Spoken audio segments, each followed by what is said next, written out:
3000, 2000, 1000, and we are off. It is Attwood Unleashed 116, co-hosted by Stephen Knight. The world has gone mad. We have seen all this crazy stuff. In the Russell Brand story, it's just got bigger and bigger with Rumble, with UK Gov threatening Rumble, with Ofcom threatening to arrest Rumble owners. Now we've got Dan Wootton suspended by GB News after Laurence Fox made derogatory comments about a female political journalist on his show, asking who would beep that. Yeah, absolutely mental. I watched it earlier. Me and Jem watched it. We were shaking our heads thinking, good grief, can a few words said on a live completely wipe out a platform such as GB News? Because Katie Hopkins is speculating that it could.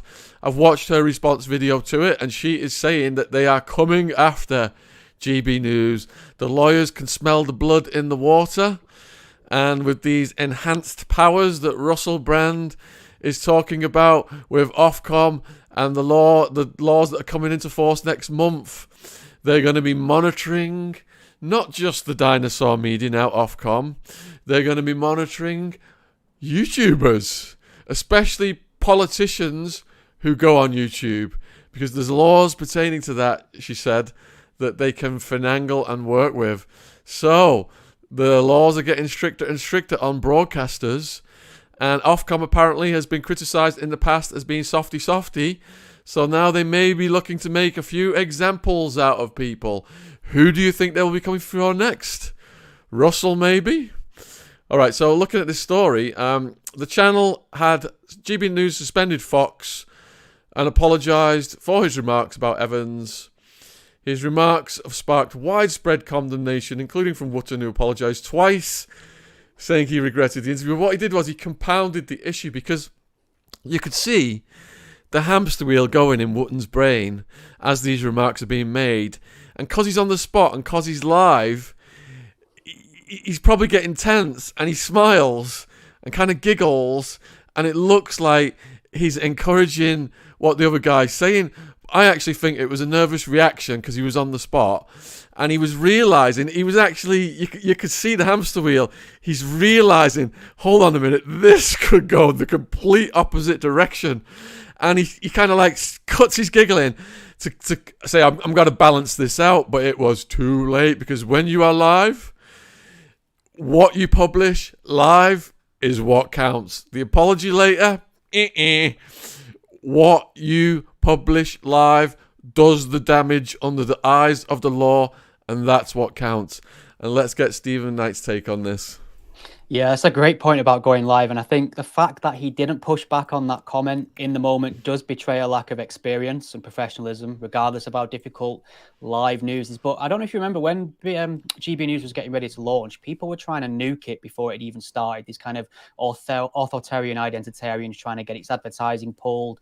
They was arguing it was going to be some Goebbels-esque fascist enterprise. And I pushed back against all that. I thought that was ridiculous, hysteria, and, authoritarian. And now they've survived that. And it seems to me the people that may lead to the demise of GB News are most likely the people GB News pays to come on and speak on GB News. They're constantly getting slapped on the wrist from Ofcom in ways that other news media doesn't, because other news media, quite frankly, doesn't make the same mistakes. There is no way that comment would have gone unchallenged live on BBC or Sky News. For everything else they get wrong, from the misinformation, the ideological capture, they know how to walk that professional line, and that's what GB News keeps falling afoul of. So to GB News' fairness, they've unequivocally condemned these comments, and they've suspended both people involved. I don't see how GB News gets anywhere near an air of respectability or becomes a prominent challenge to mainstream media if it keeps people like that on the books. Unfortunately, it can either be what it was today all the time, or it can be something that challenges the mainstream media. It can't be both. And people are often asking us why we euphemize, and why when we've got certain guests on, we cut them off, or we ask them to phrase things in certain ways. All it takes, what happened today happened within a matter of seconds. All it takes is someone to open their mouth for a matter of seconds, and everything you've built in your entire life can melt down, because we are liable as the publishers of it. Yeah. So that it's an absolute minefield, and that's why you sometimes see us stressing and straining as we try to tiptoe through the minefield and guide our guests so that they don't say the wrong thing. And the guests are sometimes getting insulted because they can't say whatever they want. And some people think if you can't say the R word, that's derogatory to women who've been through the R word because we're softening it. But we're not. We are trying to just adhere to the laws that are becoming increasingly strict because there are people out there trying to wipe us off the face of the earth because we're independent news journalists. But going back to this story, so we've got the GB News story. It says the controversial actor remained defiant and shared what appeared to be a private text exchange about the segment between himself and Wootton, featuring laughing emojis. On the segment, Fox said, "We don't need these sort of feminist 4.0, and I'm not going to repeat the rest of it because I would be liable for publishing it." But it refers to not having physical relations with the woman. Wootton had been condemned for appearing to laugh at Fox's comments, but later apologised for a very unfortunate lapse in judgment on my part under the intense pressure of a bizarre exchange. Anything to add there, Stephen? Yeah, I mean, but it goes back to this point, essentially, that it's not so much an issue of controlling the guests, which is difficult enough as it is on a live stream. If you're in the news media, you are regulated by Ofcom and you're required to provide balance or pushback to certain types of argument. And because he failed to do that in any way, really, that could cost them money. That's what the bottom line comes down to. I don't know if you remember a while back, GB News had a contributor called Mark Stein. He got them a couple of Ofcom fines, if I remember correctly, to the point where GB News said, if you get us another fine in this manner, we're going to pass the invoice directly to you. And so Mark Stein left then, and now I think he just operates on sort of social media and YouTube. So, it's not just a case of controlling the guests, it's a case of pushing back. But then again, that's journalism. They can either be journalists or they can be reactionaries and not give a full picture. And that's how we balance our reporting, by bringing Mr. Stephen Knight in, a.k.a. Mr. Pushback. Mr. Pushback. I like it. So after GB News suspended Fox at 10 a.m, Fox shared the messages where he appeared to suggest were between him and Wootton. Posting the dialogue, Fox wrote above the conversation, "Honesty is the best policy." The apparent exchange began saying, "Making you giggle is my weekly joy." And then a response which said, "You can imagine them freaking out in the gallery." GB News then announced just before 4 p.m. today that Wootton has also been suspended, with a spokesman saying, "GB News has suspended Dan Wootton following comments made on his programme by Laurence Fox last night. This follows our decision earlier today to formally suspend Mr. Fox. We are conducting a full investigation." Right, we need to squeeze in the lineup. So, here we go. We will be starting at 6. I've been promising everybody another commentary on Unleashed on Russell Brand, and Ash has delivered. It's not going to be female panelists this week, though. We have postponed them, I think, till next week.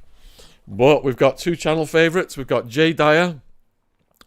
He's going to talk about the links of Russell Brand allegations to legacy media and how the CIA used control of the media and arts to debase and control society while simultaneously running moral outrage campaigns against people who challenge them, like Assange or Russell Brand. Absolutely fascinating stuff.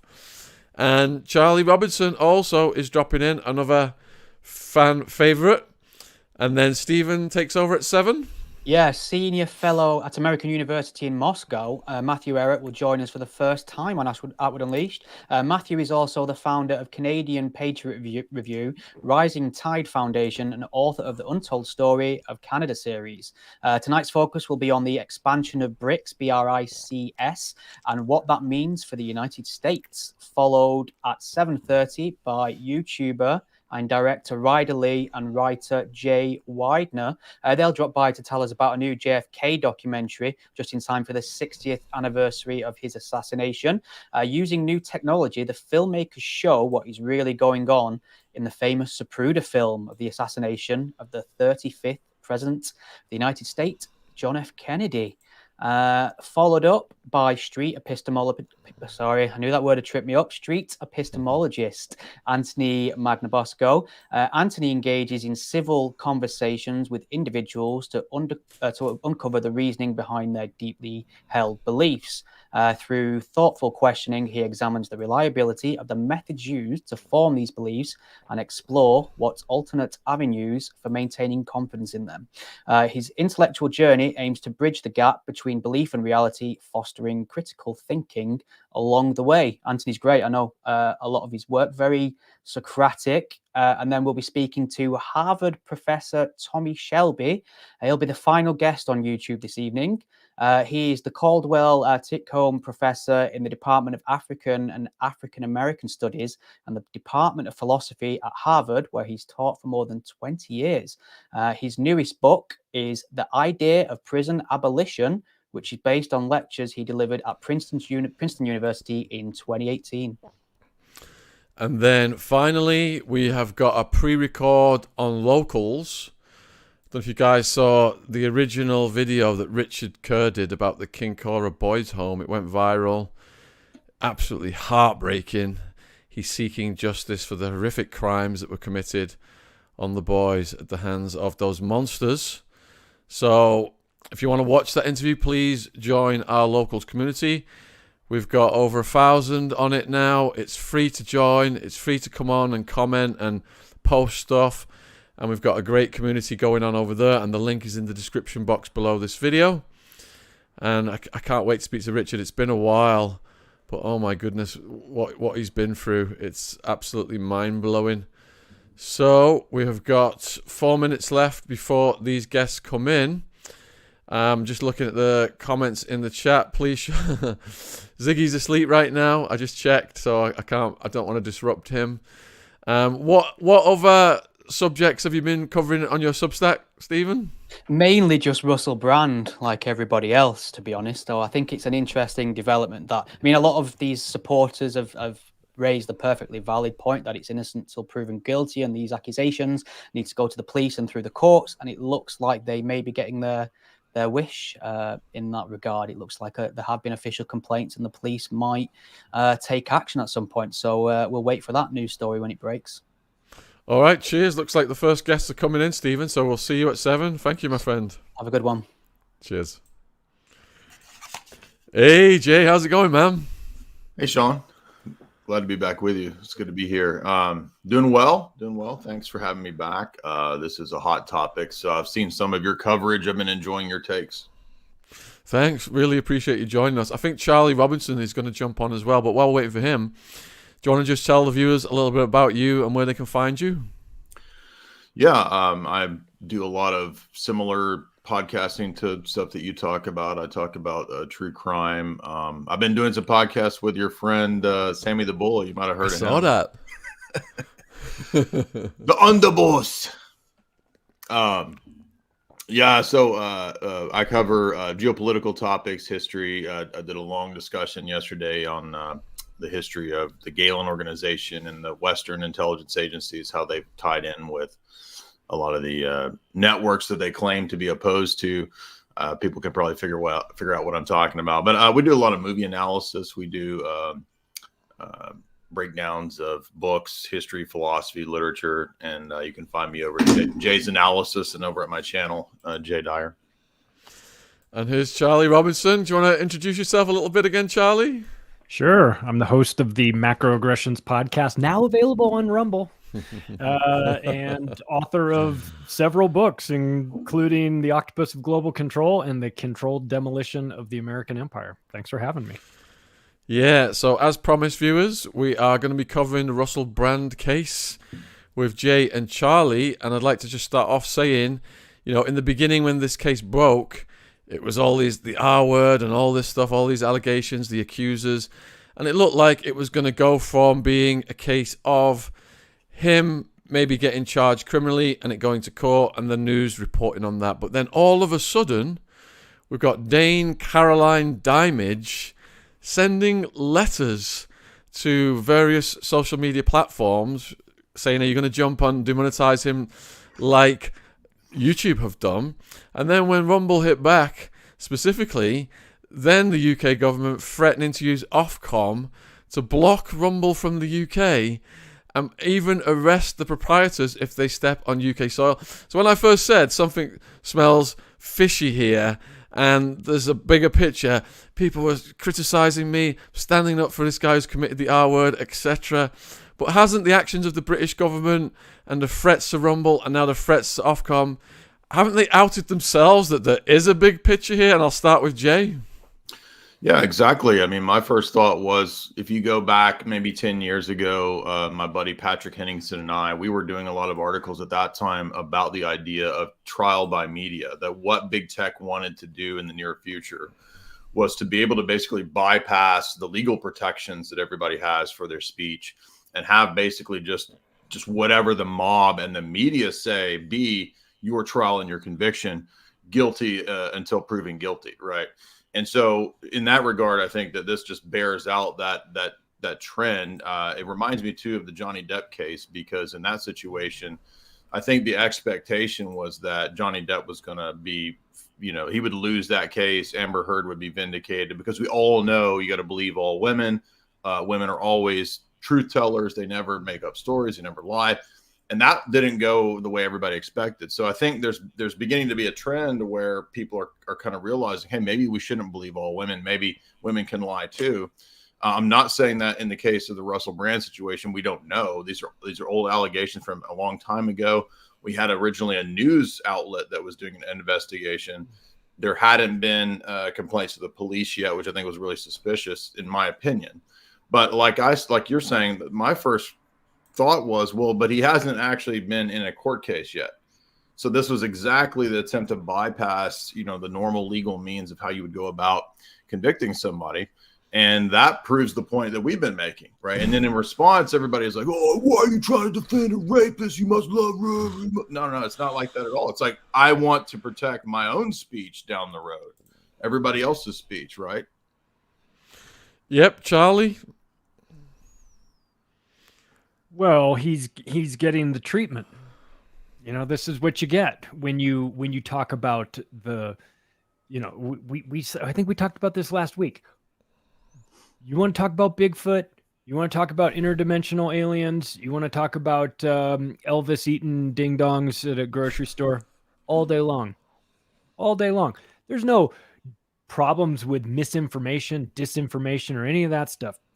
But the minute you start talking about the truth, the actual truth, the real truth, then all of a sudden we've got to drag up allegations from 20 years ago. We've got to throw this back in your face. This is what they do, not because he's guilty. Maybe he is. Maybe this is part of some elaborate scheme that he's devised 20 years in the making to protect himself, as I have heard suggested, which is preposterous, right?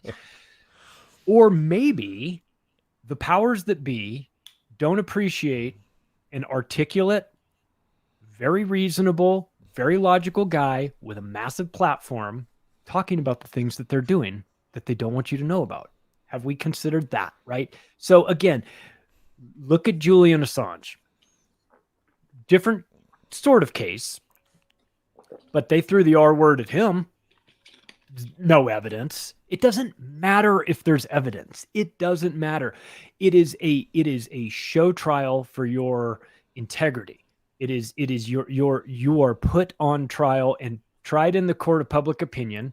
And as Jay said, guilty until found guilty, right? It doesn't even matter if they get to the end, if there is some sort of trial, which there won't be, but if there were some trial and he were found not guilty, in a Johnny Depp sort of way, or it came out that the story was completely different than what had been reported. Will there be any apologies from the media? No. Will there be any? It'll just be on to the next. If they, it maybe mistakes were made, as Rumsfeld would say. Maybe. More than likely, they won't even say that. They'll just be on to the next thing as they destroy. But this is exactly what happens when you talk about the things that they don't want you to talk about. They will try to, if they can't shut you up by proving that you're lying about those things, i.e., the what's going on in big pharma, what's going on with the banking system, what's going on in our government, what's going on in Ukraine. If they can't prove that you're lying about those things, because he's not, then they just discredit you. They just try to tarnish your reputation. This is not even a very complicated playbook, but when it happens, the general public act like goldfish. Like this is the first time they've ever considered that this might, oh, how dare you? You think they would drag this out? They're talking about, these are serious allegations. They would never make that up. Really? They wouldn't make that? Can I show you a dozen examples where they've made it up in the past? I mean, how many times do you need to see this? But the public is so demoralized. I'm working on an episode about Yuri Bezmenov, talking about demoralization, and part of it comes into play with regard to the media, where they build up false heroes and then they destroy them. And part of this is to take your soul and say, I can't even believe anything anymore, man. I don't know what's going on. I used to think Russell Brand was cool. I used to think he was nice. He was in Get Him to the Greek. He was fantastic in that movie. I saw his stand-up live in Las Vegas. You mean to tell me that, oh, well, what am I going to, I can't believe anything anymore. If Russell Brand is a bad guy who's doing all this stuff, then there's no hope for anybody. Gotcha, right? This is all part of a much bigger plan. Yeah, when the Assange thing happened and I stood up for him, my girlfriend was mad at me. My sister was mad at me. My parents were mad at me. It was like I was challenging women's rights and siding with an R-word person. And that all got dropped in 2019, and it's proven it's been BS. So there's so many parallels with Assange here. And Jay, I want to ask you, what is an intelligence agency operation, a moral outrage campaign? What's that about? Yeah, that's a great question. I think if you look back to Mockingbird, I've been diving into that pretty deep lately. There's a good book by Wilson called The Mighty Wurlitzer, and this was how the CIA really controlled the media during the Cold War period. The argument from their side was, well, we've got to control the narrative and 400 plus journalists throughout the world, or else the Soviets, the commies, can take over the airwaves, and they'll influence everybody with their disinformation. And that included not just bribing, but it also in some cases included blackmailing people in the media. So that the control of the media throughout that period was extensive. And it was everything you could think of. It was, can we just buy this journalist off, or this media person, or this TV presenter? Could we just play on their patriotism and get them to do it out of pure, jingoism? Can we get them to and if they wouldn't go along, the threats could get more extensive. Like, well, you remember that girl that you slept with, 2-3 years ago that your wife doesn't know about. So they're very adept at looking into the past of a person to figure out when there might have been some indiscrepancy or some indecency. And they will actually approach people in people's past and get them to go along with it. So I don't know if that's the case here, but it does have all those same similarities. It also makes me think of the Kavanaugh situation when Trump suggested Kavanaugh be appointed. Immediately women come forward saying, oh, back in college I was raped. Of course, that turned out to be bogus. Those were bogus claims. Assange, great example. And this is just this is a repeated pattern. Also in the case of Alex, when Alex was, I think they probably tried to go this route with Alex, but they found other means, other situations of events to go after him. They tried this recently with Trump, as we know, with the lady who said, 20 years ago, I was accosted in a dressing room and nobody saw it, but trust me, it happened. And by the way, RAPE is really hot and women all love it. That kind of discredited her when she said that. So again, what we find is the pattern of this. Very suspicious, very reminiscent of the whole, I don't want to use these terms on YouTube, but you know what I mean, where we have previous people who came out famously in the news and had big trials, and their whole operation, as everybody knows, was about blackmailing powerful people. Jeff Stein, McAfee, you might figure out who I'm talking about. Those kinds of operations, right, are blackmail operations, very similar to what we see in the pedigree of a lot of the intelligence agencies and connected people. So I'm not saying that for sure that's what happened with Russell Brand. We don't know, but I think it's very suspicious, and that's definitely a pattern that the power structure uses. So Charlie, when Dame Caroline Dinenage wrote this letter to Rumble, did you read Rumble's response, and what are your thoughts? I did read Rumble's response, and then I immediately signed up on Rumble. Look, this is dirty tricks. This is how you do it. This is nice flower shop you have there. It'd be a shame if something bad happened to it. This is what Elon Musk got the treatment. This is what the ADL does. This is what the Center for Countering Digital Hate does. This is, hey, we can't make you shut up. But what we can do is we can go after your revenue streams and then they will make it so hard on you that you either have to comply or you have to find new sponsors or you have to put out all these fires. Whatever it is, we're going to keep you busy doing anything other than running your platform. You want to give a home to somebody like Russell Brand, then we're going to make sure that we reach out to all of the sponsors and say, you sure you want to advertise on a platform that would house somebody as awful as Russell Brand? It's like, oh, really? Did he have a trial? Did I miss the trial? I didn't see the trial. I didn't see him get arrested. What was he charged with again? Oh, nothing? So you want me to throw this guy off that I have a legal contract with, who's doing really well for my company? You want me to throw him off because you don't like what he's saying in another country, and then you're going to threaten me with the Ofcom stuff? You're going to threaten me to pull my charter. You're going to threaten to go after my sponsors. Boy, if I didn't know any better, this sounds like what the mafia does. So who are we talking? So who's the good guy here? Who are the bad guys here again? I mean, I know we're talking about Russell Brand, this rapist guy, but you guys are extorting people. You guys are threatening to destroy their business operation unless they get on board with your. So again, who are we supposed to feel is the good guy in the back? I tell you what, if you were undecided on whether Russell Brand was legit or not, I mean, they don't go after nobodies, right? They don't go after you if you're talking about nonsense. They go after you when you start to make it very difficult for them. And of course, you could almost kind of feel this coming. You know, maybe not in the same. You look for something in a guy's past, right?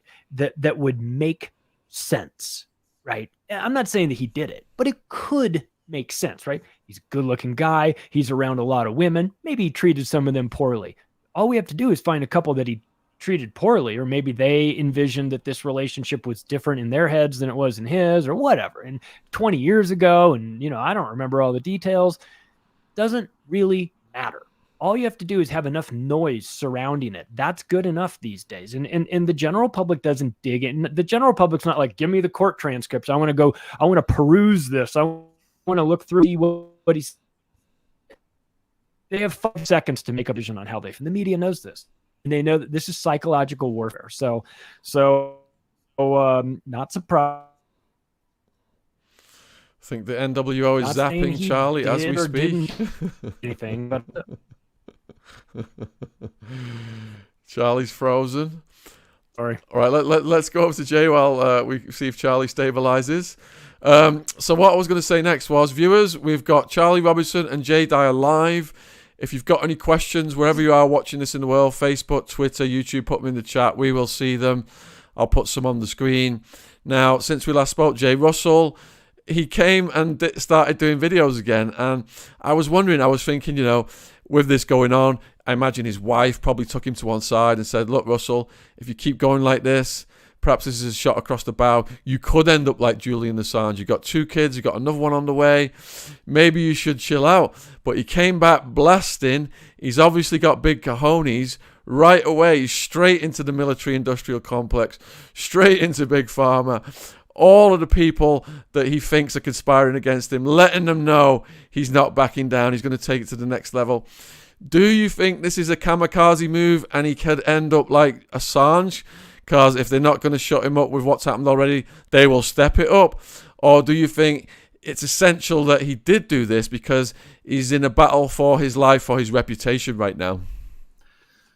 I've been loving Russell's content the last couple of years because he's calling out he's calling out Bill Gates, he's calling out Klaus Schwab, okay, waking ones. And I'm doing that because I like Russell Brand. I'm not a hater, but No, I think he went right to the heart of the power structure and exactly who's pulling the strings and exactly who is causing a lot of problems for the world. And I think also one reason that he's a big deal for the establishment is that he appeals to the left. And a lot of the left saw him as a figure that was their darling, 10 years ago. And so he's able to have that wedge to speak to a large sector of the population that nobody else except him might be able to reach at that level. And so because he's got so many millions of followers, I think he was really damaging to the establishment. And then everybody wants to immediately debate people's motives. Well, but what if he did do bad stuff in the past? Well, that doesn't mean he has bad motives right now. He could have good motives now. Maybe he did. Maybe he didn't do something bad in the past.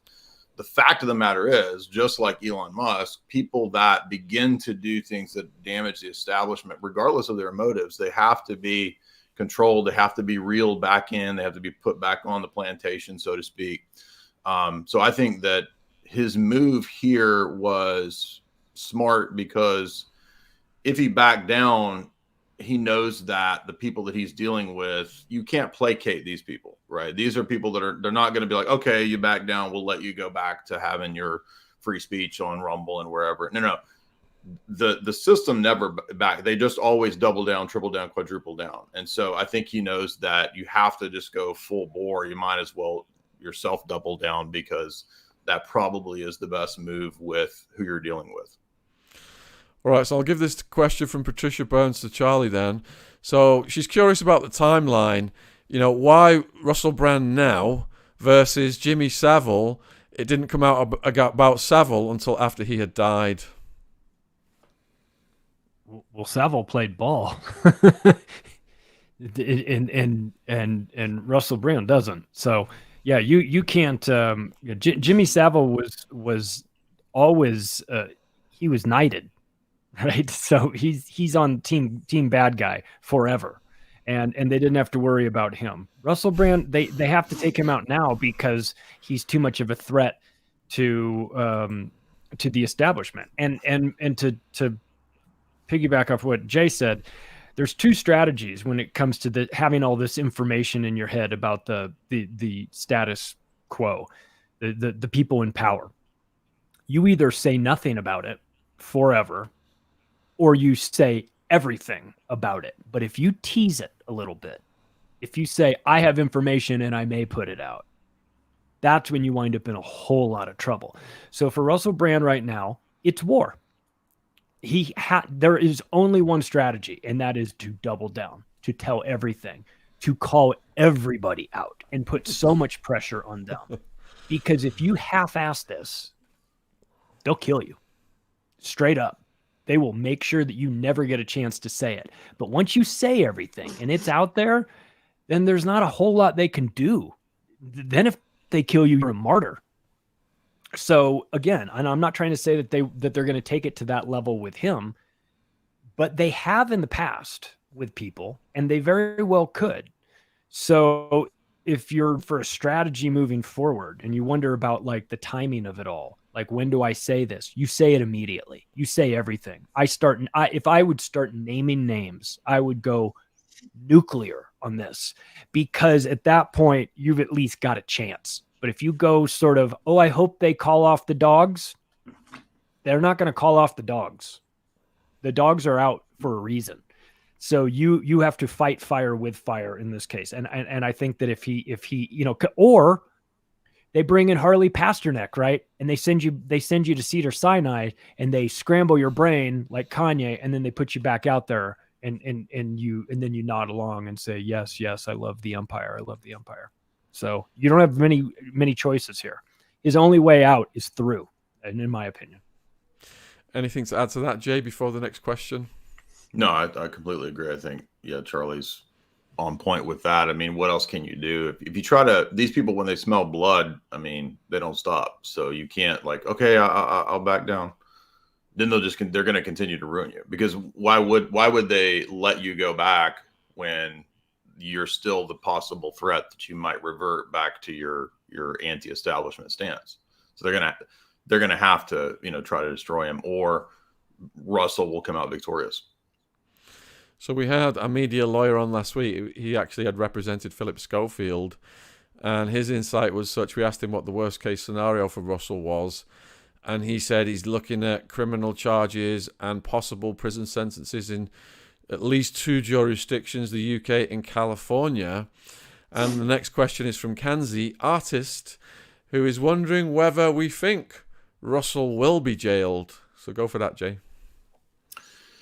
Yeah, it remains to be seen. Again, that's the whole question, is to what degree there is legitimacy to the accusations. And, I think you just said at the beginning of the show, right, that it's just recently transpired that there will be apparently police involvement now. So that's pretty recent news, I guess. So it just remains to be seen. I don't know. I have no idea what. He has been pretty open about his past. So we know he had a period where he says he was very promiscuous, and who knows what that involves. So that probably made it easier for the establishment to try to find somebody who was a disgruntled lover, like Charlie said. But it just remains to be seen. I have no idea. The crazy thing is they were paying him to behave like that. Channel 4, BBC were paying him to behave like that. And now they're using the very thing they were paying for against him. Charlie, do you think he will be jailed? If the show requires it, then yeah.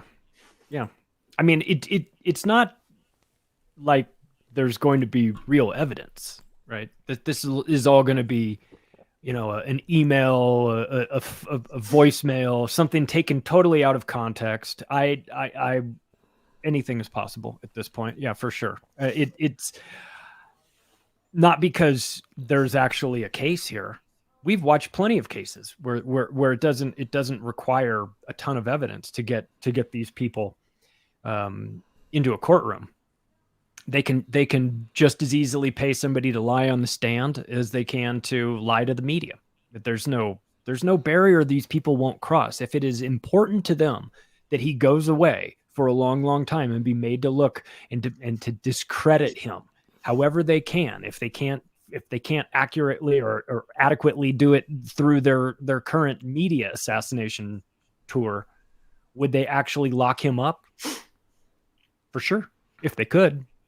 And I suspect that at some point they may try. So this is why I think that you've got to fire. You've got to fire now. If you're going to fight this media, you're going to defend your reputation against the. Look, the good news for him is that fewer and fewer people trust the media, and more people look at this and they go, "This looks really fishy." Like, you guys just gave him a show. You guys paraded him out. He was one of yours at the time when all this was happening. So if you knew he was like this, and this is the worst thing in the world to be like this, then why'd you guys employ him?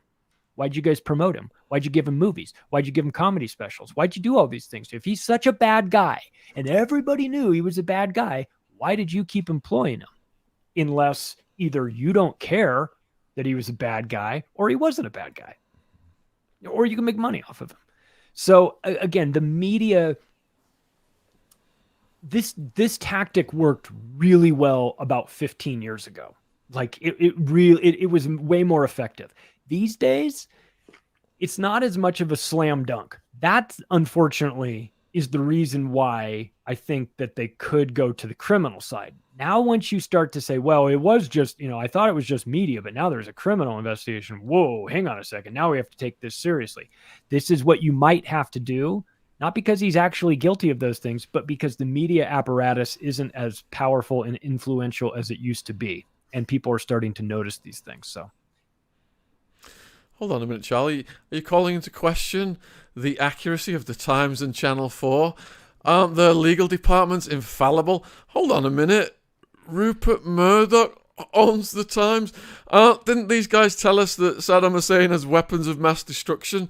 So there's a couple of theories that have circulated as well in the last week. One is that the brand news has been timed to distract us from other things more sinister. And the other one is that Russell Brand is controlled opposition. And I did interview a guy called Jason Horsley. He talked about that. So anyway, this ties into the next comment from this viewer, and we'll get Jay to comment on this one. Russell Brand is a word salad with red herring dressing. He just reads other people's articles. He's just grifting people. He's not telling you anything we don't already know and following red herrings. What do you think about that, Jay?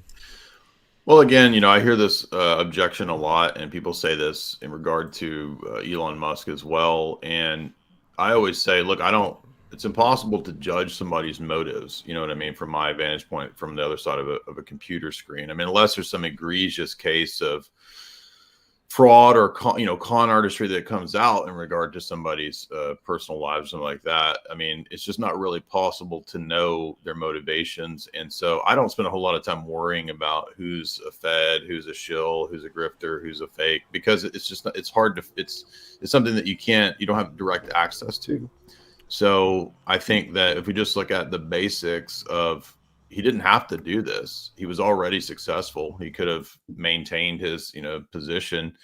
And if the idea is that he's, some sort of establishment shill, well, I mean, again, he could have avoided all of this. You know what I mean? He doesn't have to go through the process of being destroyed or attempted to be destroyed in the media. If he's a shill, Elon Musk doesn't have to go through the stuff that he's doing. It doesn't mean, and every time you say that, somebody thinks that it means you're saying that they're perfect heroes. They don't have to be perfect heroes to run afoul of the establishment. I mean, let's say I don't think that they're all criminals. We'll say everybody's a criminal in this situation. Let's say Brand, the establishment, and the women. Let's say they're all criminals. They could all be disagreeing, and Russell Brand's arguments in his videos could still be true. You see, and it's so again, whether or not he's saying true things that are damaging the establishment is different from, but what are his motivations, and is he really a bad person? Those are two different things, and everybody always wants to focus on motivations and whether somebody's a bad person, which you can't really know through the internet unless you know the person directly. And so I just think that's itself a distraction. Anything to add to that, Charlie? Well, whether he's regurgitating word salad or not, the truth is a lot of people, this is new information to them. We know it. We know what he's talking about. We understand what he's talking about. He may have, maybe he's reading off somebody else's work. Maybe. I don't know. Maybe he came to these ideas on his own accord because of 20 years in Hollywood and seeing a lot of this stuff and understanding how the media works. Maybe he actually knows this because he's lived through it. Regardless, like you said, take the motivations out of it. Is he saying things that are inconvenient to the establishment? Yeah. Whether they're his thoughts, somebody else's thoughts, or he's reading it off of a teleprompter, the things that he is saying is they're definitely making these people very nervous. So you have to ask, I mean, in the end, if you're waking up a new generation of people with these inconvenient facts, that is terrifying to the empire. They cannot have this. This is stuff that they pay good money for. People like this that are trusted and have an audience. They would love to have an anchor like Russell Brand on CNN, because then if they could just get him to say all these things that they want him to say, he's got a very believable way of conveying messages to his audience, and that's valuable. That's dangerous to them. I mean, we see it as like it's valuable. They see it as a danger. So I guess it depends on what the message is that he's saying, right? So if he's saying that to line up and take one in the shoulder for the team, then he would be very valuable to the empire. When he's saying don't do that, there's more to this story. There's a gigantic scam. Let's talk about what big pharma is really about. You run the risk of blowing $1 billion of a PR campaign. You're going to cost a lot of very important people money. And so there's pressure being exerted from all different industries. I mean, again, they talk about like, what was it that got him on the radar? Hell, it could have been anything. I mean, they point to the Bill Maher interview, and he talks about a lot of things. You see Bill trying to like get him off, immediately, like, no, stop. Can't stop him. And he starts to get on this flow. Was he getting pressure from big pharma, military industrial complex, media, American government, UK government, all of them? He has rattled enough cages that it could be anybody that wants him to shut up. But the point is that this is also what is known as the Streisand effect, where you wind up drawing more attention to this than if you had just ignored it. When you make Russell Brand a martyr like this, as he is becoming, you get a lot of people going, I was never watching his show. I wonder what he was talking about that has these people so unhinged, right? That they're so concerned about. Of course, you'll have a segment that'll say, oh, he must be a bad guy. But that I think that a lot of people are not just accepting that at face value from the media anymore. It used to be like the media would tell you how it is and you'd go, oh, I guess so. And now it's like, well, I'm going to need to see your receipts. I'm going to need to see your work because I don't trust you. Yeah, and people saying he's a grifter. Look at how much more money he could have made if he'd have stayed in Hollywood and not come home and been an activist out of his shed.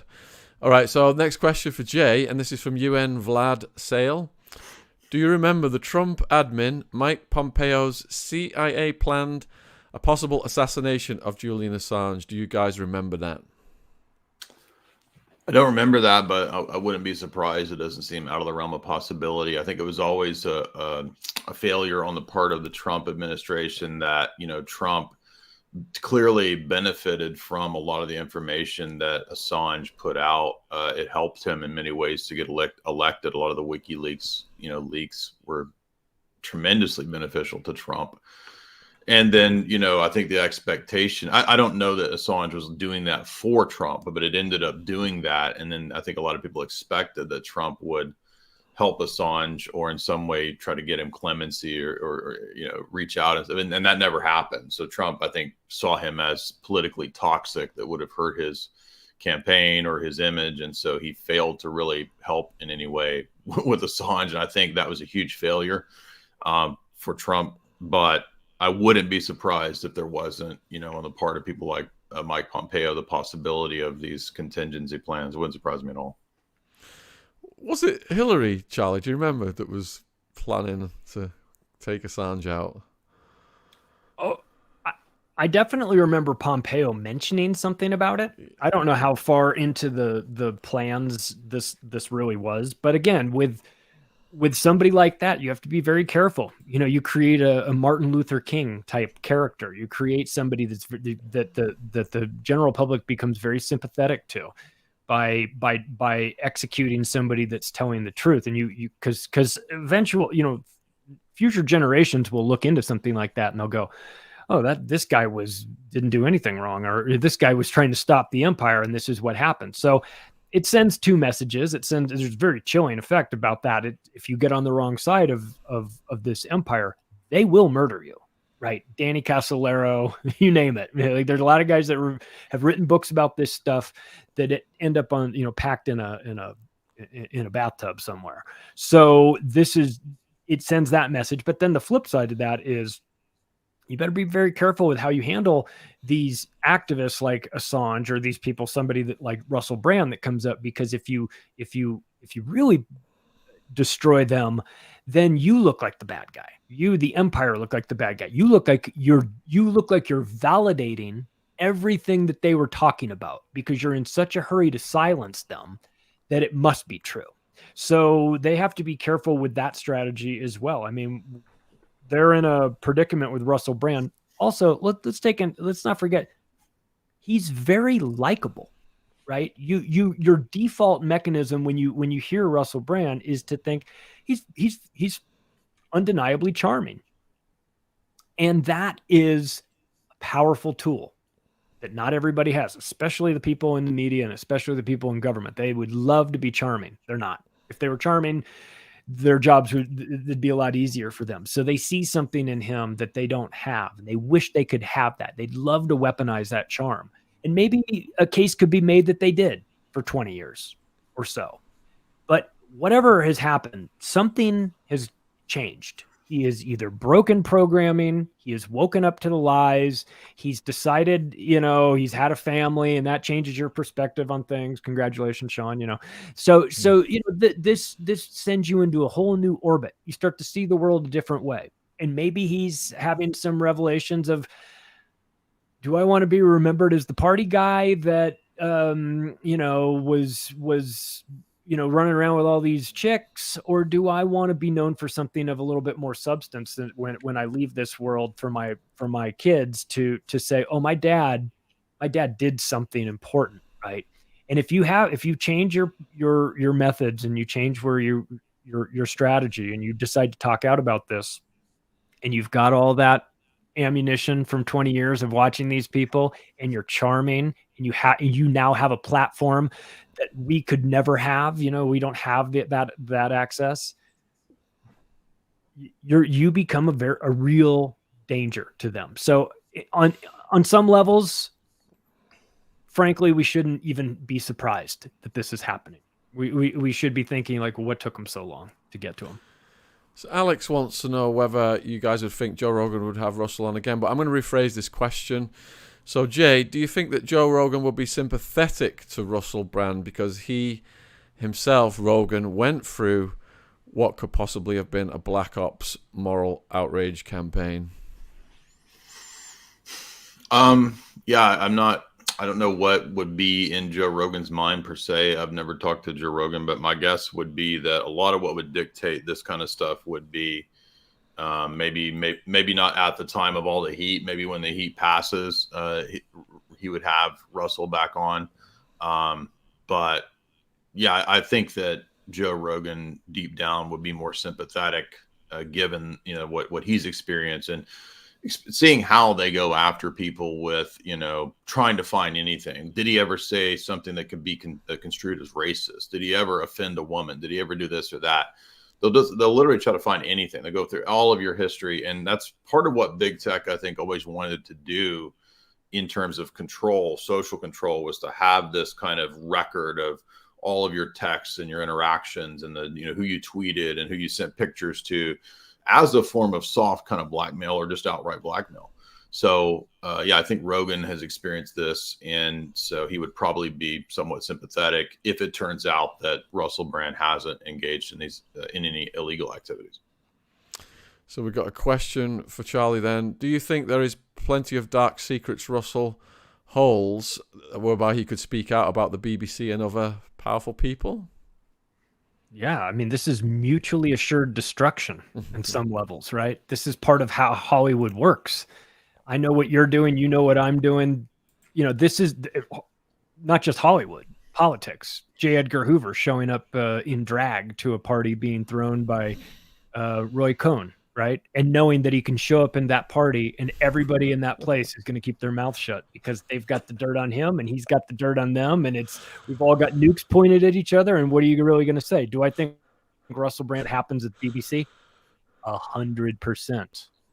And again, this is where the establishment needs to be careful a little bit too, because he currently has credibility. They're trying to destroy that, but he has credibility. If he comes out and says, I'd like to tell you a few secrets about the BBC, and lays out 5 things that you've never heard before, would you be inclined to believe him? Or would you think he was making it up? I would be inclined to believe him that now's time to I'd love to have a little proof too, but my default would be set to, I know who these people are. They protected Jimmy Savile for 40 years. You think they wouldn't be up to no good? I mean, of course they are. We know that. It's not a matter of whether they would be up to no good. It's just a matter of degree. Yeah, of course. So you want to tell me some secrets? I think he has the goods on them. Yeah, and they better be careful about that, because if you're going to back this guy into a corner and start threatening him with prison time and ruining his stuff, and he gets to a point where he feels like he's got nothing left to lose and he fires all of his nukes at them, it could get really ugly for those people. It's going to be interesting to watch it play out, because it's a battle for our minds, right? And Russell Brand, it comes across as a very logical, measured, intelligent, thoughtful person who's been in the machine. Again, I could talk about the machine from an external point of view, but I could never really know what it's like in Hollywood. And again, he may want to let it slip that, if I go down for some nonsense, boy, I might have to start talking. So it's important for people, of course that could get him killed, right? So there's you run that risk, but I think that he knows quite a bit about what's going on in the inner workings of these media establishments. Right, we need to get our crystal balls out because A-Nexus wants us to draw on our futurology skills. So, Jay, considering what is happening now, what do you think the world will look like in 5 years, providing we survive? I think what Russell discussed in his video from a couple of days ago about the Trusted News Initiative is a big part of this. It's also, I think, ties into the Online Safety Act, which the British government wants to pass under the auspices of saving the children. We know they care so much about children. They've always been and treated children in a very sweet, loving way. People like Jimmy Savile, right? Very, very concerned for kids. So I'm sorry, I just don't believe that they care about protecting the children. I think that that's an excuse for greater, tighter, total controls on what happens online and what people say online.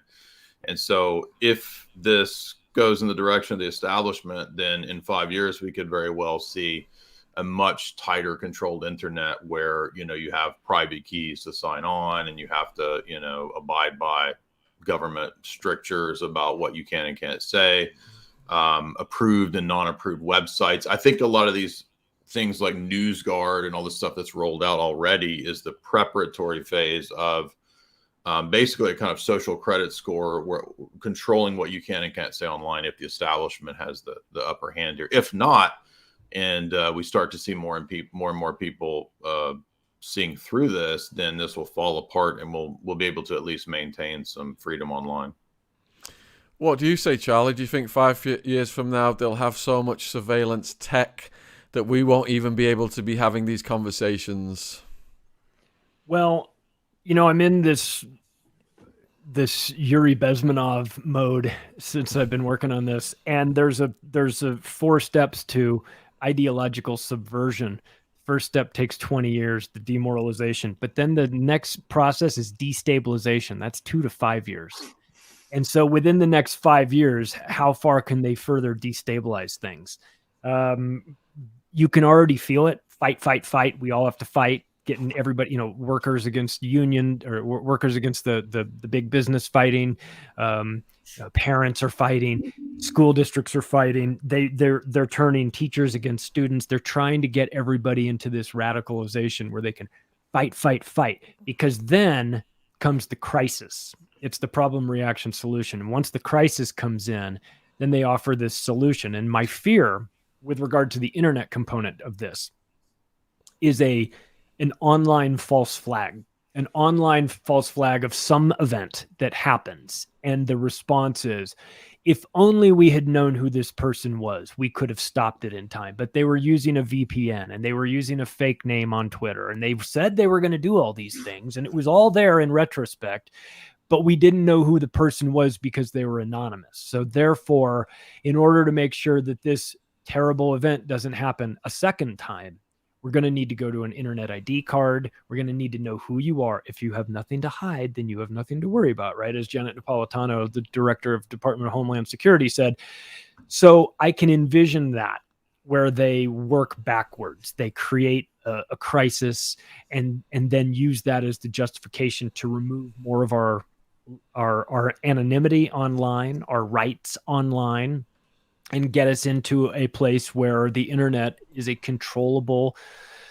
You're allowed to have discussions within here and there, but anything outside of that, you're not allowed to have, right? You can have big fights about these okay topics, but as soon as you get out, well, why are we really fighting?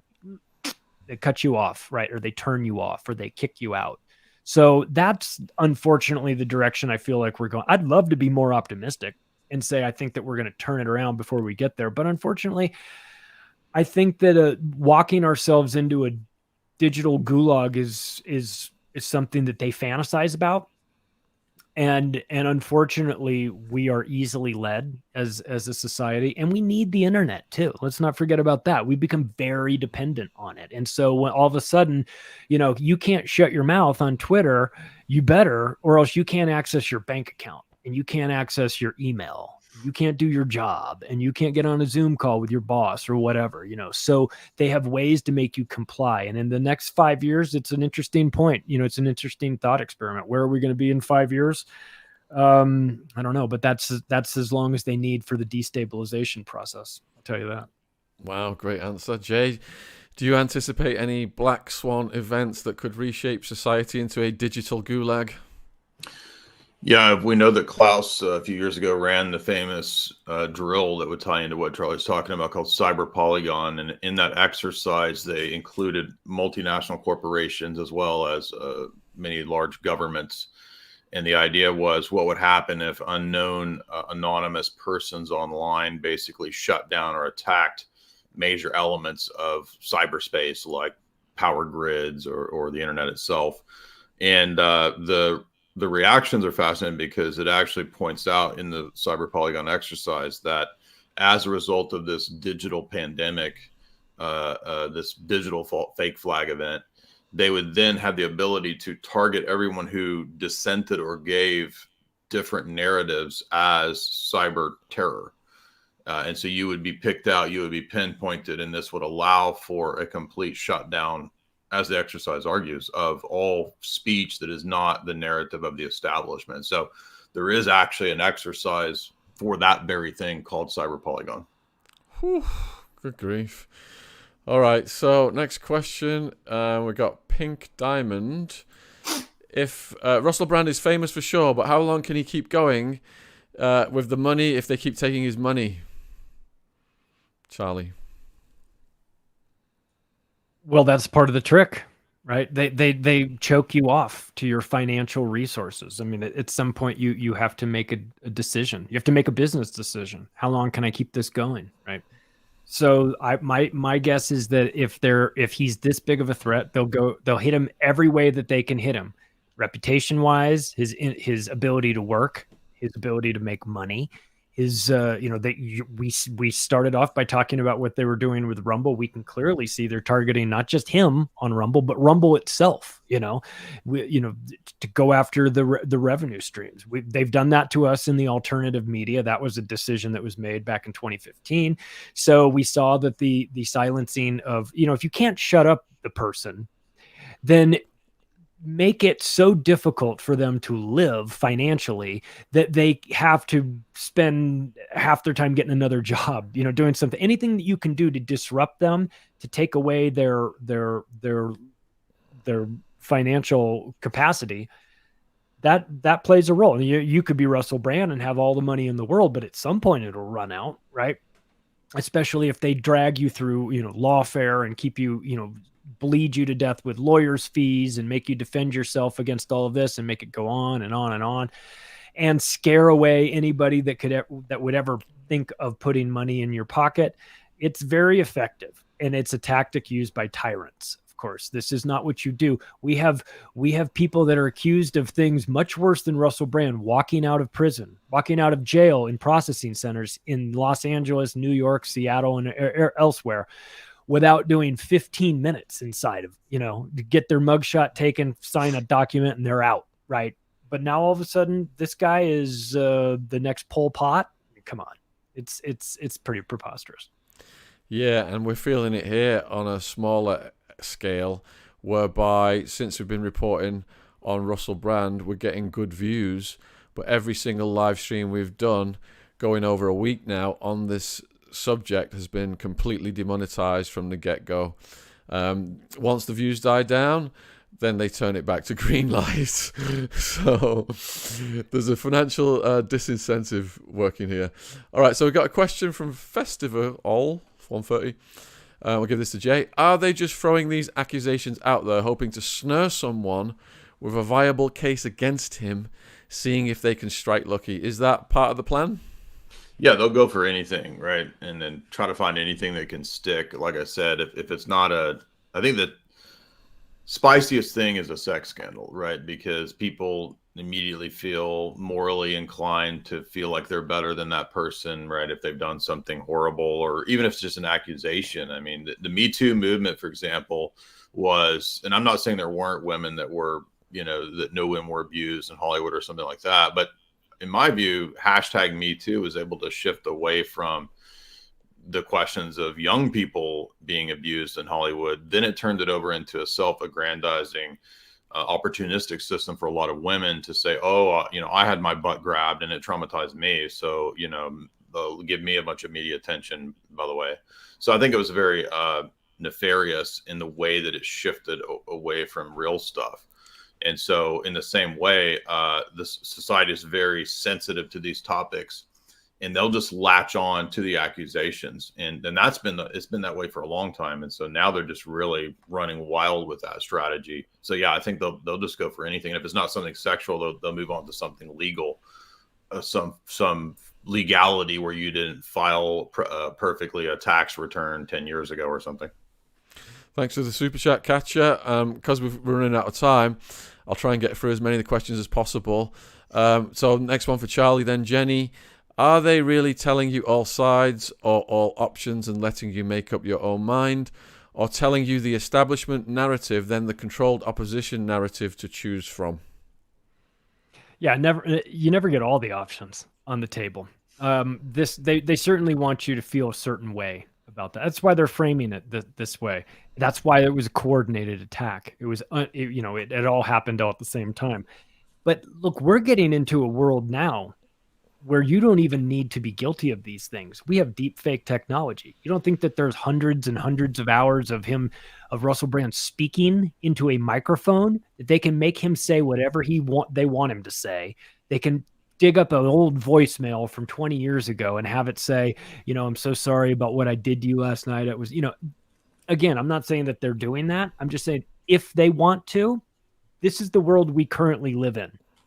Okay. If from this point forward, we have to, it used to be that they needed the Epsteins of the world to catch you on film doing something nefarious. Now they can just make it. They can make it up. They can make you look like you're doing something that you're not doing. They can make you sound like you're saying something. They can make it sound like you're giving a heartfelt apology for the terrible thing that you did last night. Is it real? Maybe, maybe not.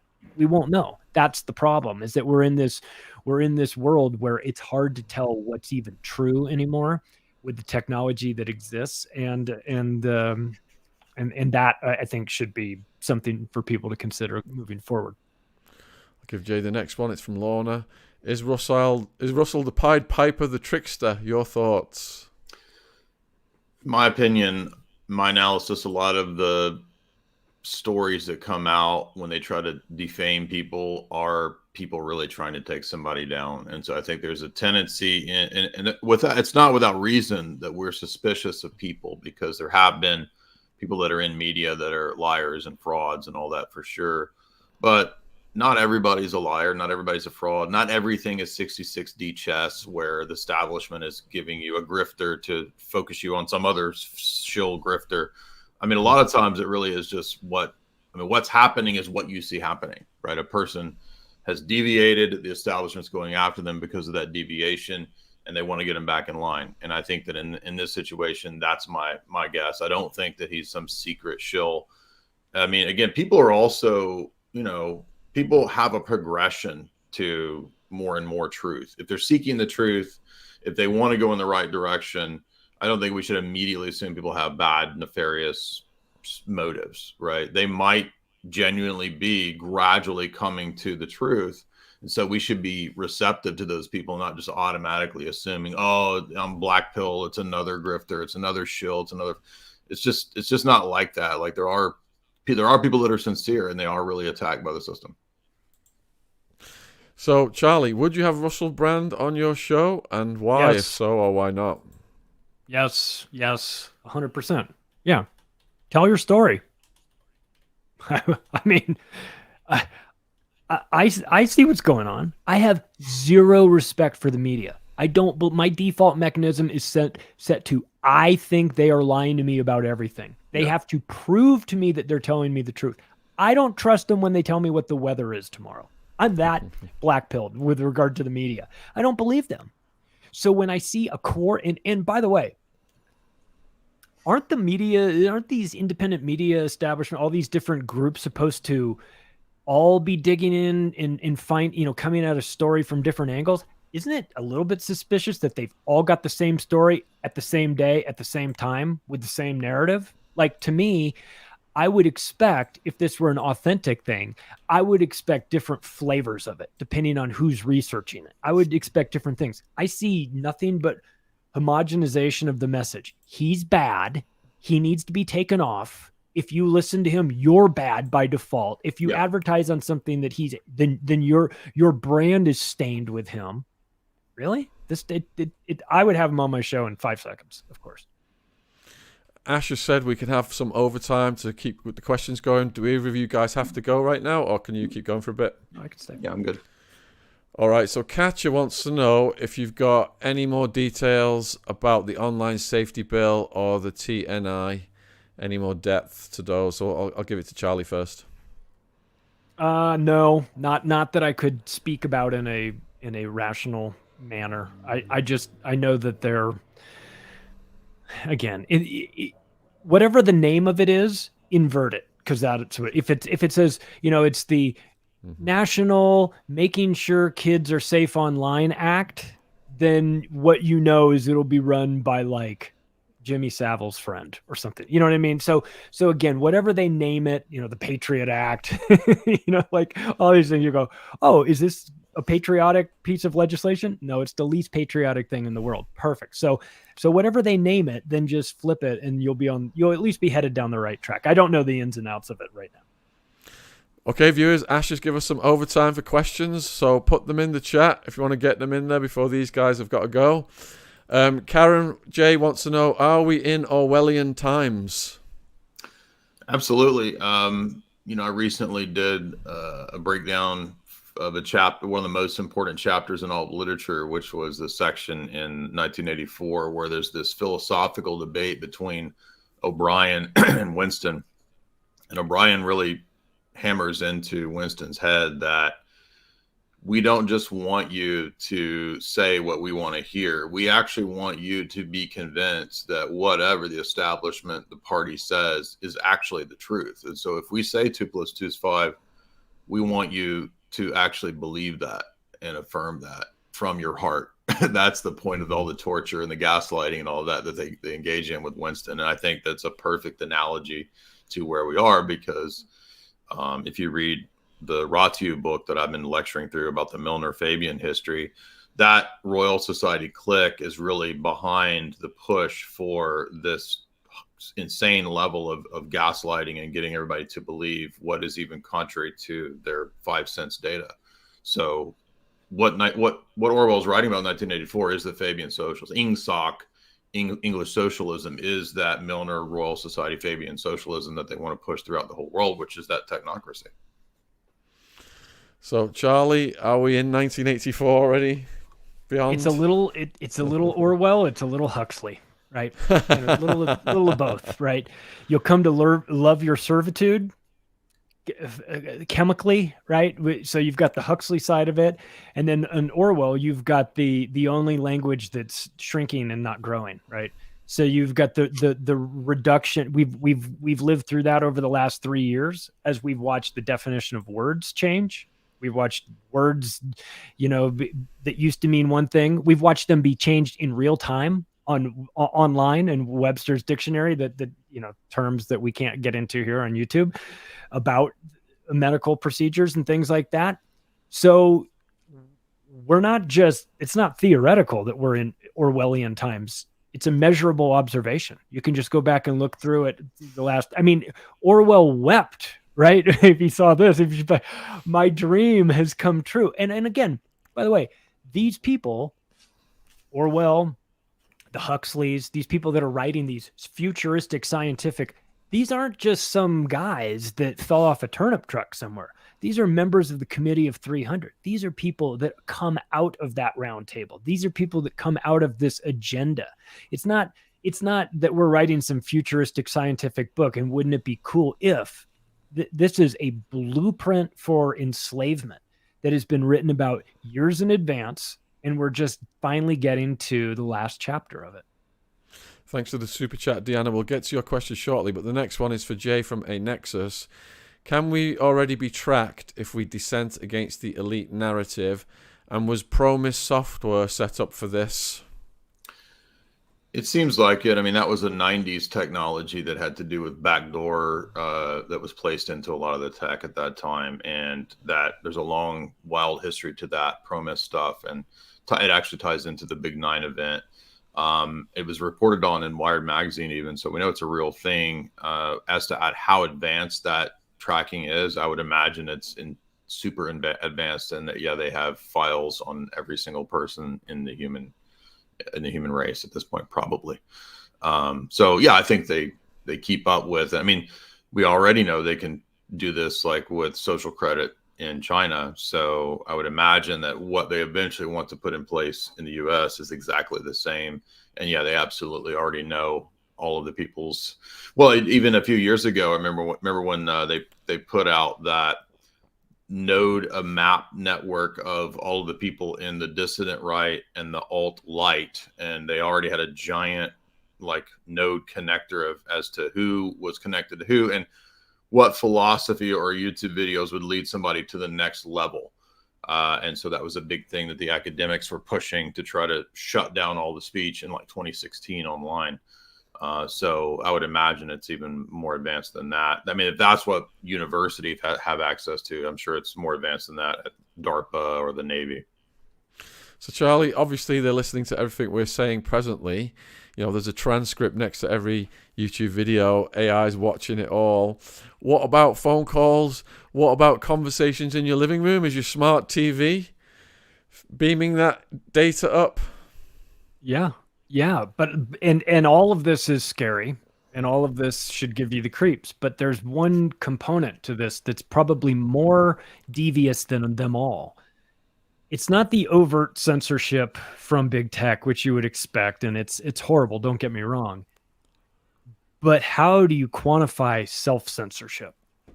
How do you measure what you didn't say, what you wanted to say but didn't say?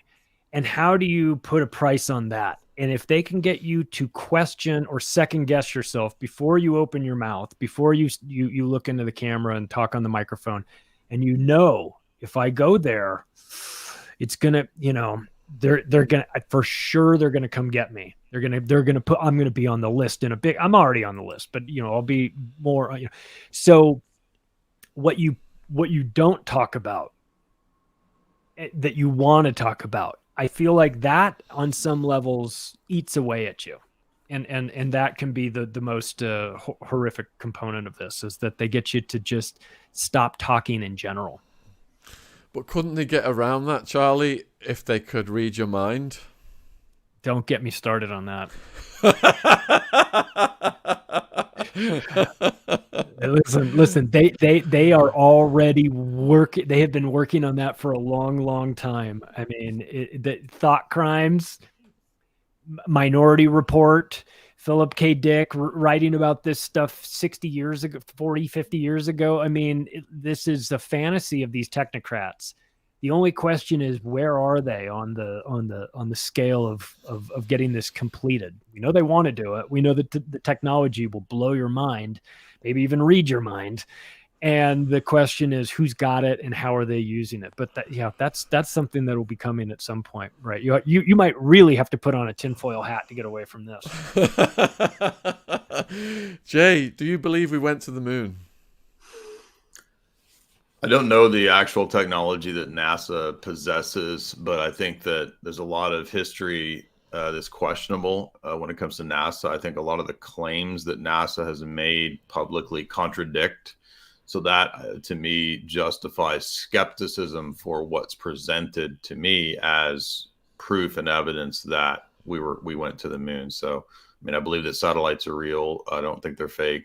But as to whether or not the, astronauts are playing golf on the moon, to me, that seems like an obvious element of propaganda. I don't think in that situation with everybody's lives hanging in the balance with the smallest error, you're going to be clowning off and playing golf on the moon. I think that's obvious propaganda. And Dave McGowan has a good book on this that questions what we were presented with and the claims of NASA. So I think there's enough evidence to be skeptical, but that doesn't make me a believer in FLAT, Earth, just because I'm a skeptic of NASA. What do you think, Charlie? Oh, I don't know. The institution that was started by a Nazi and a bunch of lunatics from JPL that were blown. I mean, I don't believe that we went to the moon in the 60s and early 70s. No, don't. Because, again, just you can hang them with their own words. You've got Don Pettit there at NASA saying, we'd love to go. I'd go back to the moon in a nanosecond, but I can't. The technology doesn't exist. We used to have it, but we destroyed it. Why'd you destroy it? Why'd you record over the telemetry data? They said that their excuse for that was that they needed to reuse VHS tape, reuse these magnetic tapes that they had that they recorded. You recorded over the most important event in the history of humanity because you needed to reuse the tapes, and that's the answer. That's the answer they gave us. Okay, so again, it's like, I don't know what technology they have. I just know that if I had these guys on the witness stand and I was able to cross-examine them, the story would fall apart pretty easily because, again, they're asking you to believe absurdities. Like golfing on the moon. Golfing on the moon feels like a bunch of guys in a boardroom going, and then we could have them golf on the moon. Shut up, Steve. They'll never believe that. Like, well, what? We could try it, right? Like, oh, that would be kind of funny. Yeah, well, let's see. If they believe golf on the moon, frankly, they'll probably believe just about anything. Let's try golf on the moon. We'll get a buggy. We'll have them drive around in this buggy. How'd you get it there? What'd you do? Who filmed the thing taking off? It was a time. I mean, the whole thing doesn't make any sense. But as Americans, we're supposed to be like, that's America, man. We got to the moon first, you know? And so again, if you start to deny that, for some people, you start to tear away at what it means to be an American. It's like, how dare you question us? We didn't just get there. We go up there and we play sports. That's how we play golf, man. I shot a 72 on the moon. I'm the course champion.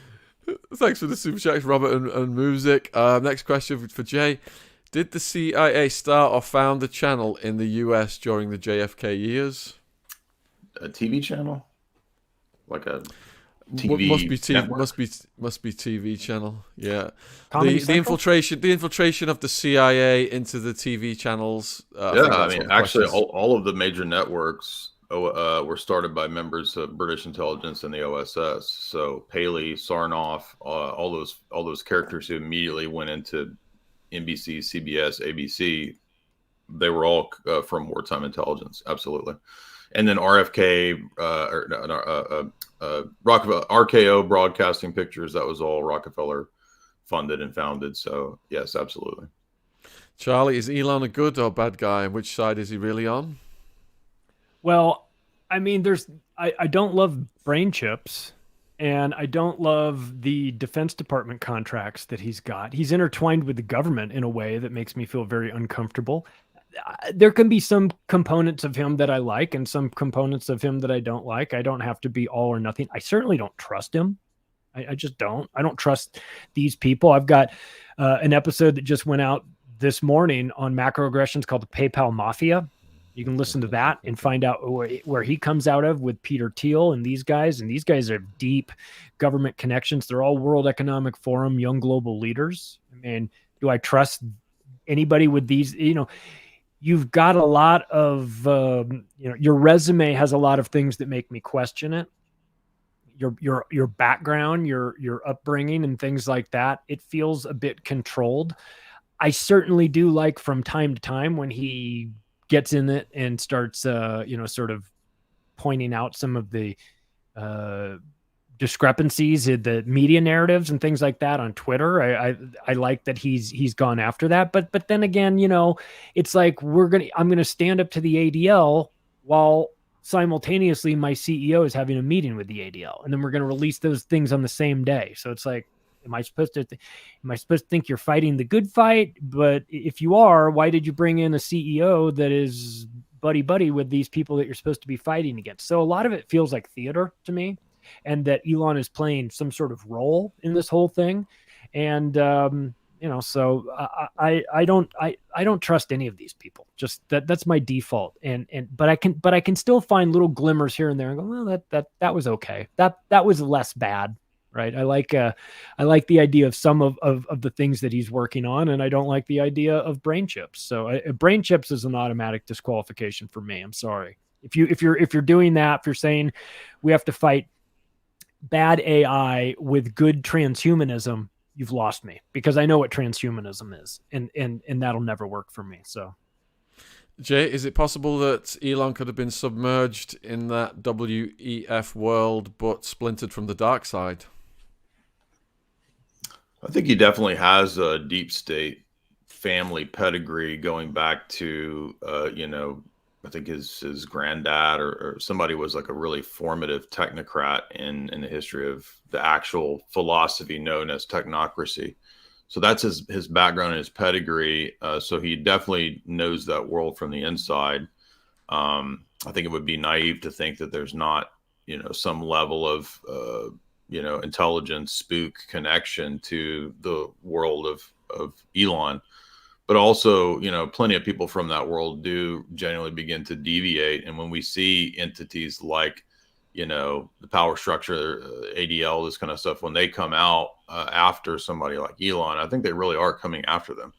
I don't think it's all staged, managed, and all fake. Again, that doesn't mean that I know, or I think necessarily that all of Elon's motives are good. Maybe he's on a continuum of waking up, and he hasn't fully gotten to the point of saying, hey, maybe all this, tech is bad. Maybe he thinks that there's elements of the power structure that are bad, that he can fight against it, and that he can co-opt the new world order. And maybe we can have good transhumanism, right? I mean, he might be thinking these different possibilities as he begins to get more and more red-pilled. All right. So thanks for having Jay on. Did any of you three watch Russell Brand, and did you like his show? Did you respect him? What is your gut instinct? Over to Charlie. I watched clips from it from time to time. I don't think I ever sat down and watched an entire show from start to finish, but that's not an indictment on Russell Brand. I just don't have a ton of time. Sometimes I'll watch clips. My gut instinct on him. My gut instinct with him is that he is telling the truth to the extent that he knows it, right? But we're always learning more and more. I think that he is having a genuine awakening to what's happening. Now, again, if you don't talk about every last single component of the deep state, there are people that will say, well, see, he's not talking about that. He's a shill. He's not talking about this. It's a shill. Maybe, but maybe not. Maybe he is just, as Jay said, with regard to Elon Musk, we're all in some form of awakening. We're on that path. Some people are further ahead than others. Some people are slower. Some people just woke up, but they're enthusiastic about it. I think that he strikes me as a type of guy that, if his origin story is true, and let's just say that it is, where he was a young drug addict that wound up cleaning his life up, getting into comedy, getting into acting, and turning into this big star. And the Hollywood machine picks you, right? So he probably saw some things that he didn't love. And then as you get older, as your life changes, as your priorities shift, you start to say, well, that's less important to me now than these other things. It happened to me. I was working in real estate, and that was my life, right? This became more important to me. Does it mean that I'm a shill because I wasn't doing this my entire life? No, I didn't have the information. You come to the information when you come to it. And I think that Russell Brand came to the information maybe later than some people would like, but he's got a huge platform, and that allows him to accelerate that and talk about some things now. And maybe he's talking about things early on that if he knew a little bit more, he would say, oh, probably I would say that different this time around. So I know everybody wants to kind of say he's controlled opposition. Well, if he's such controlled opposition, they're certainly having a hard time controlling him, because he's really starting to say the things that they don't want him to say. So I don't know, maybe he was controlled at some level, or maybe he won't get into, some components of this that you'd like him to, but I don't know that he's, my gut instinct is that he's having a genuine awakening to this, and it's frustrating him the way it's frustrated us. The only difference is that his megaphone is a whole lot bigger. Well, not the only difference, but a difference is that his megaphone is a whole lot bigger, and he was in it. So he probably would have more direct personal experiences of things that he saw along the way that the three of us could never really have. What do you think, Jay? Another thing that seems to change people is when they have kids. And I think now that Russell Brand has a legacy, and he wants, his children to live in a world that's not totally 1984 mixed with Brave New World, right? I mean, he probably really understands that this is no longer, it's not just media anymore. There's people, when they have kids, they realize there actually is something else. I can't just care about me. I also have to care about these other people. So I would say that's another indicator that he probably has some sincerity there in that situation. I would say in the case of Elon as well, he's got kids too. I think there's, stories about the attempt to come after one of the kids that Elon has about gender issues. So I think those things can really motivate people to begin to take more of a side. So I agree with Charlie there. Charlie, are you in the firing line because of what you're saying? Yeah, but I'm such a small fish that who cares, right? I'm just some guy that's talking about this stuff with a podcast and who writes books. But I'm not. I'm in the firing line. I'm not going anywhere. I don't want to talk about anything else other than this. Because I have a kid as well, and that spun me off differently. It reset the clock for me, as opposed to like, well, if it was just my life. Well, I've only got to worry about it for the next, I don't know, hopefully 30 to 50 years, right? But when you have a kid, then it resets it. Now it's not just my life. Now it's their life too. Like now I have to take a much longer view at this. And where do I see things going? It changes your priorities. So I'm in the firing line, but I'm not, they haven't gotten to me yet. Charlie, earlier on, you talked about people who they first wake up and they're enthusiastic. Do you remember when that was you, and what's happened since then? Yes, I do. I brought up 9/11 at Thanksgiving and thought that was a good idea. Yeah, with my in-laws. Don't do that. Sometimes I'll tell you what, I understand now that, the people that come to a religion and they get very into it and then they want to go spread the word. I understand that now. I never understood that until, well, I've come to this information. You feel like it's so important. You want to go out and talk about it. And that's great. And you should. But what I've learned the hard way is that there's a time and a place and an audience and a way of doing it. And on top of that, listen, I did not have my argument straight. I was not.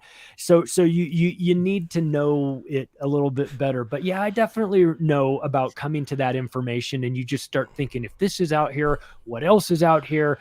And it can change you. It can mess you up too. It can really mess you up if you allow it to. But I took it as a sign that I just needed to channel my enthusiasm a little bit more. Did you have any such awkward moments, Jay? Oh, yeah. Yeah. I mean, I got into questioning the Big 9 event right after it happened. And I did exactly what Charlie's saying. I waited until Christmas and Thanksgiving, and I would argue with my family for hours and basically ruined a few holidays for the whole family. And then, as I got out of my 20s, I realized that maybe arguing with my parents, I mean, they changed my diapers. I'm probably not going to convince them with logical argumentation and news articles, right? That all of their political life was a lie on Christmas. Yeah. Challenging their very identity. Charlie? It's a lot to ask people to unpack. And a lot of people, their sanity depends on them not knowing this stuff. It's like, what am I going to do, man? What do you want me to know? You want me to know about this? What am I going to change it? I have to go to work tomorrow. I have to pick my kid. So there's lots of reasons why you wouldn't embrace the information, even if it's presented in a logical, reasonable, accurate manner. Sometimes it's just like, I can't handle this right now. And I get that. Viewers, thanks for your questions. We've got 10 minutes left before the next guest. Please put your questions in now. We'll see what we can do. And the next question. A judge has just ordered Trump to dissolve his companies. Will he comply or will it escalate to scorched earth? Charlie? Oh, boy. Since it's Trump, it's probably scorched earth. You know, this is crazy. I need to know more about this. I just am hearing about it this morning, but the idea that you're going to go in and dissolve somebody's corporations, I mean, we are getting into a real banana republic here, because it you know, I know that there's two sets of laws or whatever, but even here, this is a crazy precedent to set. I'm not skilled enough in the legalities of everything. I'm not a corporate structure attorney or anything like that. I'm not really sure what they can legally do, but it's become quite obvious that it doesn't even really matter what they can do legally. They're going to do it first and then either ask for permission or beg for forgiveness after the fact. So with regard to Trump, again, I'm no Trump fan. I've got my problems with him too, but I'm noticing the enemies that he has. He's got the correct enemies. You know, he's definitely stirred up a bunch of people that view him as the end of the world coming back. So I'm interested to see where this thing goes with regard to his corporations. But it's undeniable. It's a coordinated attack against him. They view him as somebody that if he gets into this race in a real way is going to put a lot of them in prison. They are acting as if they are animals backed into a corner trying anything, because I think they understand what happens if he becomes the president again. And, or at least they perceive that there will be retaliation. We'll see what actually winds up happening. It's going to be a fascinating story, but Trump, since it's Trump, it's probably scorched earth. That's my guess. How do you think it will play out with Trump, Jay? Yeah, I think I agree with Charlie there, because, you know, he mentioned earlier the great Committee of 300 book, which I've been lecturing through, which is former British intelligence operative Dr. John Coleman. When he wrote this book back in 1992, he was looking back to the Reagan presidency and pointing out, I mean, what I see with Reagan is like perfect parallels to what happened with Trump. And Trump was actually kind of positioning himself when he was running the first time as a kind of a new Ronald Reagan. And when Reagan was running, kind of like Barry Goldwater, he was talking about the CFR, the Trilateral Commission, calling out all the real players. And then when he got in, as Coleman points out, they basically told him, you're going to fill your cabinet with all of these deep state swamp creatures. And that's what he did. And that pretty much squashed Reagan actually doing anything. And of course, we know there was also a failed assassination attempt on Reagan. That also probably played into getting him to shut up too. I see the exact same pattern with the Trump situation, where he'll say all this stuff, then he'll put a bunch of creatures and goblins in as the administration players, and then he wonders why there's all this, you know, mess, and then he'll escalate it and go scorched earth. Trump's just a real mystery to me. I can't figure out exactly the logic behind all of this. Electrostatic bliss. If you want to look at Orwellian dystopia, look at China. 75 billion cameras pointed at every individual there at all time, and social point system. Anything to add to that, Charlie? Well, it's not limited to China. It's coming. They're exporting that. This is part of some of the deals that they have with Belt and Road Initiative. They've already talked about this with Ecuador and put it in some places. This is a dystopian hellscape future that they would like to send to us. Yeah, the social credit system is up. It's not futuristic. It's not something in our distant future. In Shenzhen, China, it is active right now. You will get caught. You are smoking a cigarette. You get on a bus smoking a cigarette. And camera matches your face to who you are. By the time you get off that bus and around the corner, your cell phone dings telling you that you were found to be guilty of smoking a cigarette. You've been fined. It's been deducted out of your Weibo account, and you are that's 15 minutes, right? That's happening now. So that's what they fantasize about exporting to the rest of the world. I don't know that that will necessarily work, but if you know that it is out there in some form or fashion, it's reasonable to think that it will extend beyond China's walls. Anything to add on China, Jay? Yeah, if anybody doubts that exact same system is planned for here, I mean, it was our big tech that helped them build that, by the way. And no, you need to go no further than Brzezinski's book, Between Two Ages, which was written in 1970, where Brzezinski, our national security advisor under Carter and Obama, Kissinger-level deep state player, basically said in that 1970 book, this is coming to the whole world, that same surveillance control system. Charlie, Scarlett wants to know, how can we believe any news now? You don't.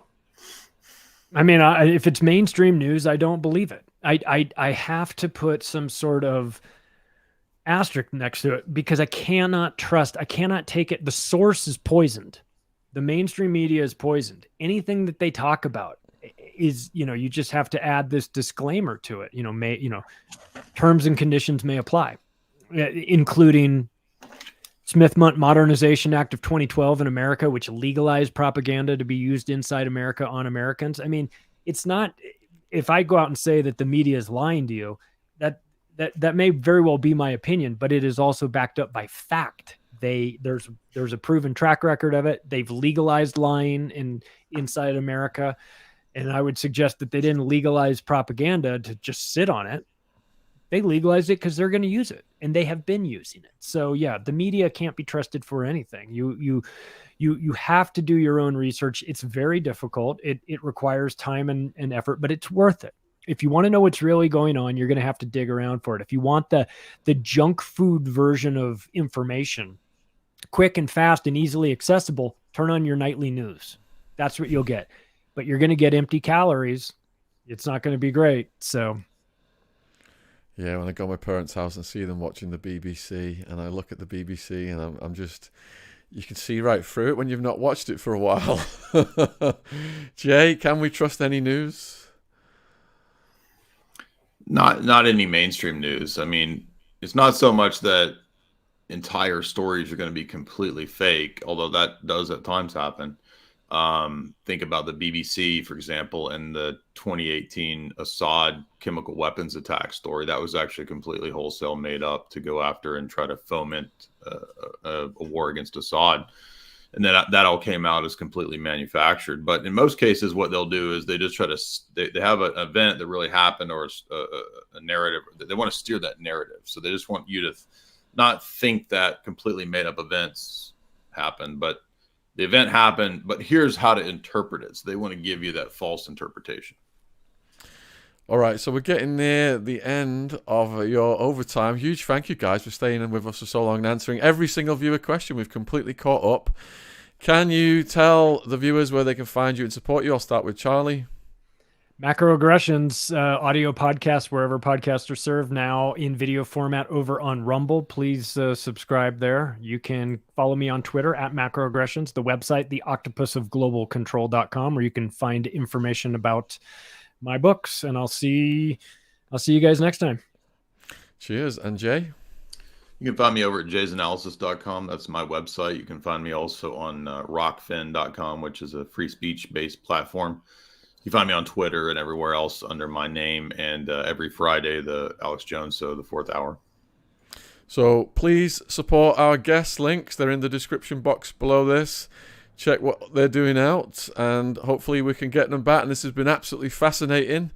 Really appreciate you spending all this time with us, guys, and all the best with what you're doing. Take care. Cheers. Thank you, guys. Have a good one.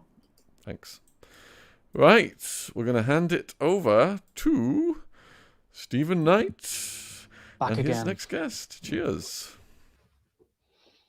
Mr. Lee, thank you for joining us. How are you doing? How's it going, Stephen? Thanks so much for having me on. Really appreciate it, brother. My pleasure. Such a great topic as well. So it's a topic that seems to not go away ever. It seems like as the years go by, more and more people are fascinated with trying to get to the truth of the matter. So maybe that's a good place to start. Jay, welcome to the show. How are you? Good. How are you? Yeah, wonderful. Thanks for asking. And I was just telling Ryder about the interest in the JFK assassination and how it seems to go from strength to strength as the years go by. And what's interesting about your documentaries, it feels like you've uncovered some new information and hypotheses that have never been put forward before. So maybe that's a place to start in terms of just the impact of the assassination, because I think at some point in the documentary, it's actually pointed out that the American psyche, or words to that effect, or American culture's never really recovered from this sort of tragedy. And what exactly does that mean? What does that look like? Ryder, maybe you can kick us off with that. Well, it's important for the audience to know that the film that me and Jay Weidner made, JFKX, Solving the Crime of the Century, on Amazon Prime now, it's not just a rehashing of old information. It's new information, and it's unlike anything that you've ever heard before. We take you through all of the theories of what people speculated happened on November 22nd, 1963, and the 60th anniversary is coming up here really soon, this November. But it's not just another JFK movie. Right? How many times can we hear that it's the CIA that did it, it's the mob that did it, or the driver of the limo that did it, or there was multiple shooters, or that there was a grassy knoll shooter? It's not just another JFK film, and I think that that's important just to put that up front. I think that's really fair to say, because I was nodding along for the first half of that documentary at you going over the typical conspiracy theories, thinking I've heard all this before. Then it took a rather strange left turn that I didn't see coming, which is fascinating, which we will get into. So Jay, you've got a background in filmmaking, haven't you? And maybe you can just let us know exactly how that helped you go about sort of restoring and taking a fresh look at the famous Zapruder film. Or maybe you could just start by explaining what that is to people who might not know. Yeah. So I kind of have because of my filmmaking background, I'm able to look at things with a different eye, I believe. And, I'm the guy that saw the front projection work in the Apollo footage and showed the world that the guy who was the expert in front screen projection was Stanley Kubrick, and he was making 2001 at the same time. Is that a coincidence? And I say no. And so Ryder and I decided what would happen if we took that software that takes old-fashioned movies, old movies from like the 20s and the teens, and we run it through that. We run the Zapruder film through that, and we'll get a much clearer version of the Zapruder film than we've ever had before. And the Zapruder film, of course, is the film shot by Abraham Zapruder, the only film shot of the JFK assassination. And so we watched the enhanced version, and then I kind of describe what I see in this enhanced version of the Zapruder film, and it's not what we've been told is going on. And we are really, I think, the only people to point out a number of different things. One, the autopsy picture clearly shows a gunshot here to the back of Kennedy's head, yet the Zapruder film shows him getting shot here, which is really strange. And there's no shot here in the autopsy film at all. There's nothing. It's completely clean. This side of the face that or this side, where he gets shot at. And I think we're the first to point out that in the Zapruder film, no one's reacting to high-powered weapons going off right nearby him. If you do a Google Earth and you look at where Elm Street is and where the shooter by the grassy knoll is, you're talking 13 yards, 40 feet. A high-powered rifle at 40 feet is going to be so loud, it's going to be deafening, and everybody's going to look. First, you're going to duck, then you're going to look on the second shot to who the hell is firing this rifle, right? And the same thing, even from the book depository, it would echo around the cavernous buildings all around. You would hear it ricocheting, and the sound would be going, but nobody reacts to any guns going off, and not even Zapruder, who's filming it. And the bullets are whizzing literally right past his head. And the camera doesn't do any jerky movements or anything. He keeps it moving smooth. And so now, this is like, what is really going on here? What is it that we're actually seeing? And what we're seeing is theater, basically, theater. Okay, we'll get to the specifics of that in a moment for sure. But here's where I have trouble with JFK conspiracy theories. I don't know if you're I would imagine you would concede that your position is advocating that a conspiracy did happen, obviously, because, you know, you're advocating for a truth that must have allegedly been covered up. But the problem I have is that if you're somebody who attempts sort of logical thinking or skepticism, one of the first tools in your toolbox is sort of Occam's razor. And the problem I have with this type of thing is it's just an extra question after extra question on top of doubt on top of doubt. And it seems to raise more questions than it answers. And I suppose what people would be wanting more than anything else would be direct evidence of the things you're saying. Do you think the things you're advocating are directly evidenced in what you've produced? Actually, yeah. I think that's why we made it a film, because our evidence is a film. And so we made it into a film, because why would I want to write an essay about a film when I can show the film? So we show the film and you can see it. You can see exactly what we're describing, the events that happened. You can see the unnatural reaction by Jackie after the so-called shooting, and also the unnatural reaction by JFK as he falls down into the car. And you have to ask yourself fundamental questions. If your wife sitting next to you in an open limousine had just had her head blown off right in front of you, what would you do, right? And your first reaction would not be leave her alone, let her fall into the car, and let me scramble out into more visibility to get shot at.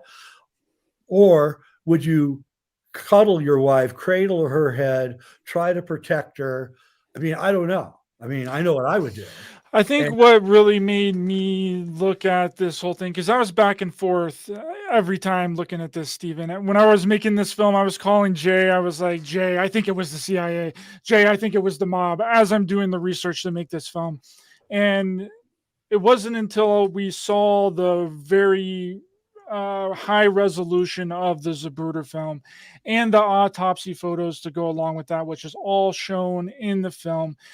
You can say whatever you want. The conspiracy theorists can say whatever they want, and they can say that, oh, we're just, doing whatever. But you look at JFK, the side of JFK's face, there is something on his face. It is undeniable. And we're not the only researchers to see that there's something on the side of his face, right, as he's rolling through Daly Plaza, as he comes out from behind the Stemmons Freeway sign.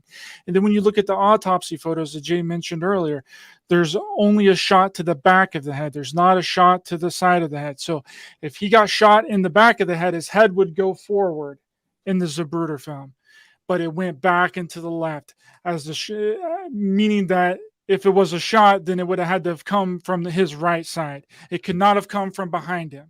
Okay, so I'm come from the book depository, because if it would have hit him in the back of the head, his head would have went forward, and he would have went forward over onto his lap. But instead, he goes back this way. Sure. Yeah, okay. So I mean, if I might just pick up on that point, Jane, I'll pick straight up with you. I suppose. I mean, I'm no expert on the Warren report and the official explanations, but I seem to recall being told, certainly the official explanation was a direct shot to the back of the head, an exit wound at the front. And the thing that was used to explain this not toppling over in the car was this idea that JFK had some sort of back brace that kept him held up straight. There is a little bit of a sway, and then he seems to go straight back up. I don't know if that's something you're aware of or anything you considered regarding that.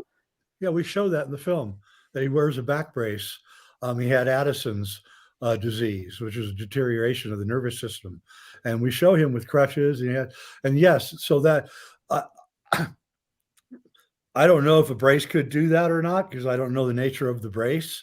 But there's two things that have to be said. First, there's a splice at 212, frame 212. There's 4 frames missing, and it happens to be coincidental just when JFK's limousine goes behind the Stemmons Freeway sign. Okay. So Jay, to do this again, but just so everyone knows, because we're talking sort of technical language here, a splice, I assume, is when they connect a piece of negative because there's missing frame. Would I be correct? Yeah, there's 4 frames missing, 211 through 207. And here's the thing, is that Time Life was in control of the Zapruder film. Almost immediately, they bought it from Abraham Zapruder. All right. The Warren Commission requested that Time Life give them a copy, which they did, but Time Life never told them that there was 2 splices in the film, which is tampering with evidence. So the Warren Commission used the Zapruder film as their timeline, not knowing that there had been a splice in there and that there were 4 frames missing.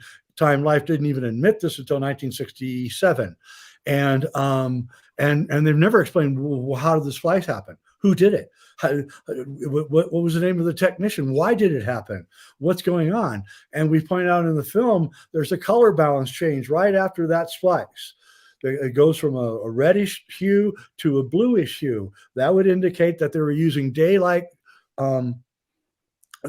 That's what Zapruder was using, and that they used an optical printer after the splice because you would use indoor Kodachrome, which has a bluish tint, if you're doing it on an optical printer. And it's clearly, you can see that the people in the background behind the limousine are as big or even bigger than the people in the limousine, which is impossible on an optic level. So it looks to us like they optically use an optical printer after the splice, and that is probably the whole reason for the splice. Okay, and in regards to the Zapruder film and the work you did on it, how did you, which source did you use to do it? Where did you obtain your copy of the Zapruder film from? They sell it. You can buy the DVD on Amazon. So a commercial source. Yeah. But it's completely, they've got frames and everything, so you can go through it. It's the enhanced Oliver Stone version. Is it not possible that film was edited and frames were missing because for commercial reasons or previous attempts to restore it, rather than the original one that was handed in as evidence as missing frames? Time Life admitted in 1967. No copies of the Zapruder film were out at all in 1967. They admitted that there were 2 splices in the film, so nobody had made a copy of it, as far as I know. The first copies showed up.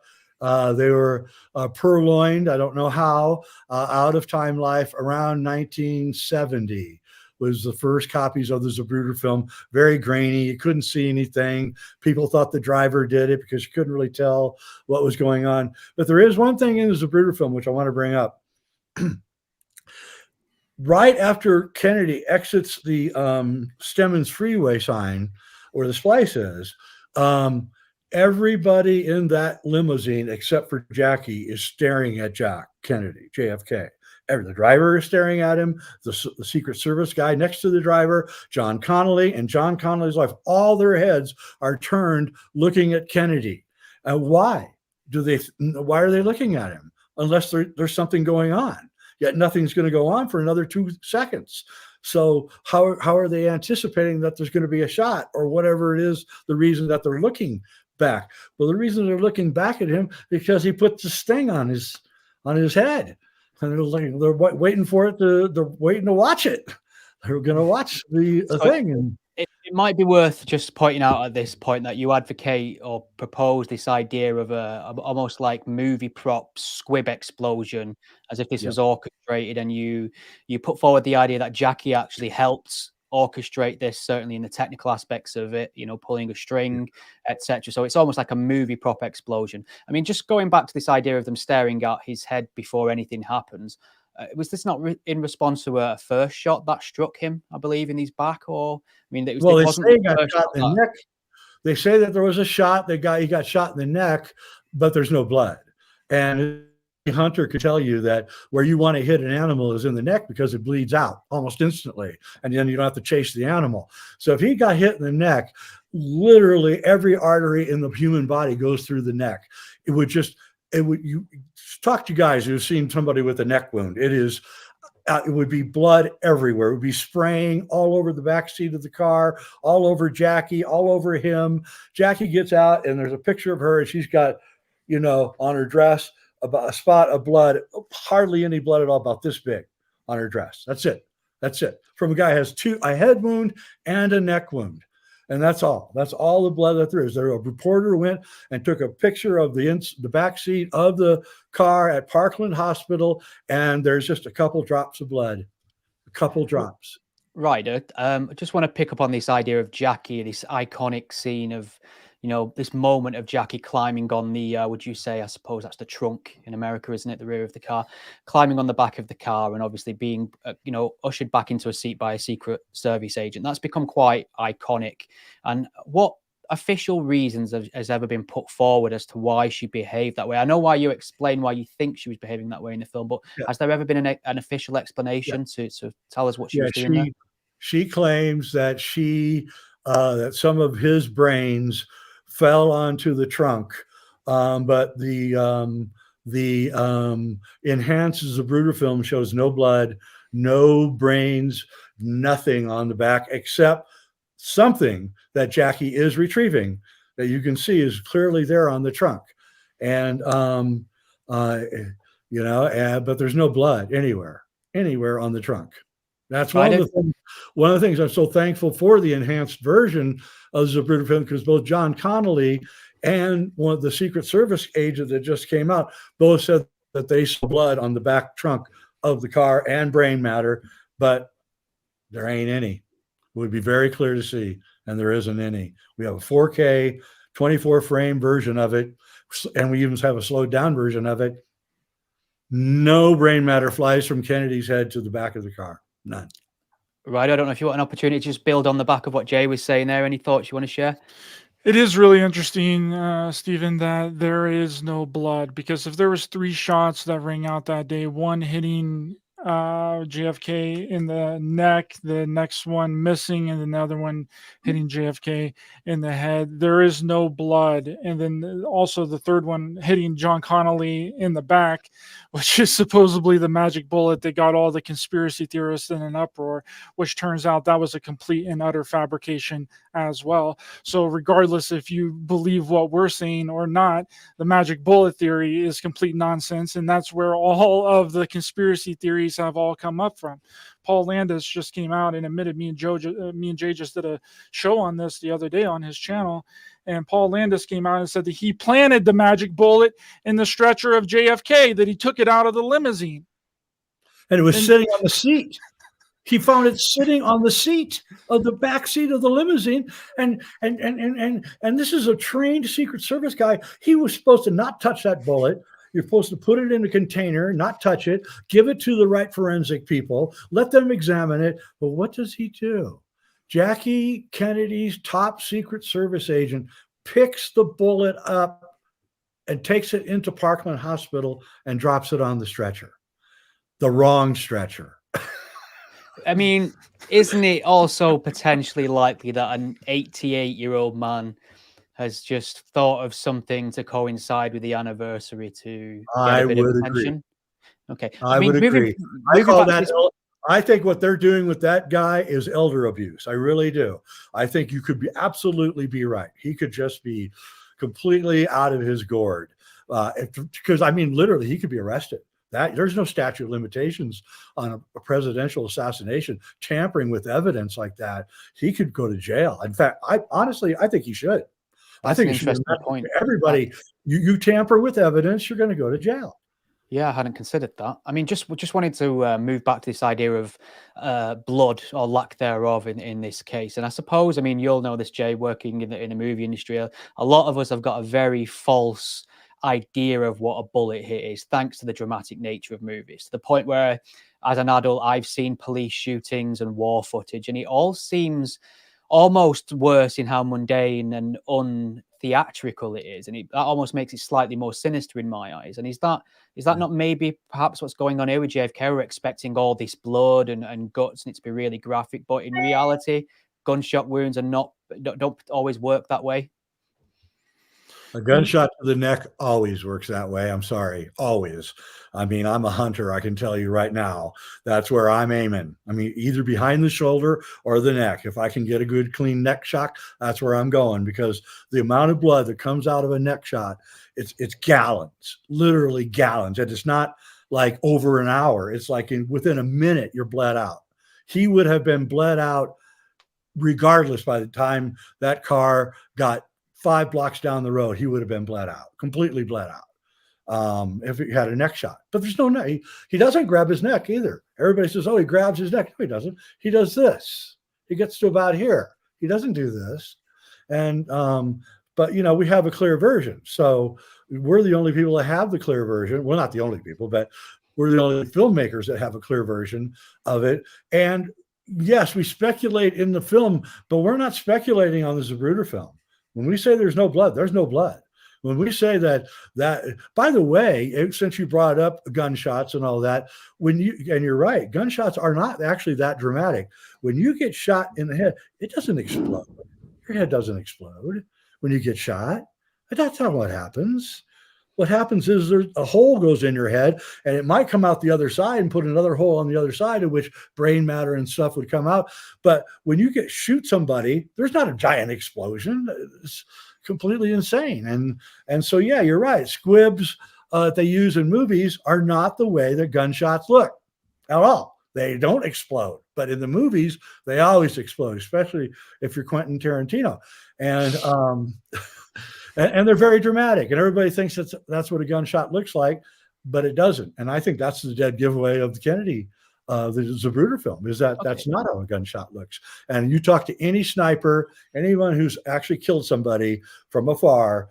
I talked to a sniper for the FBI, and he just went, "No way, dude. There's no way. That's not how it works. Just don't work that way." Not wanting to dwell too long on this blood issue. So, Ryder, I mean, is the implication here then obviously that JFK's faked his death, he's orchestrated this? I mean, how do we then explain, obviously, the body, the autopsy pictures? Because then that throws into question you've had to somehow fabricate a cadaver and various other systems to then cover up the fact that JFK is presumably enjoying himself in the Bahamas or something.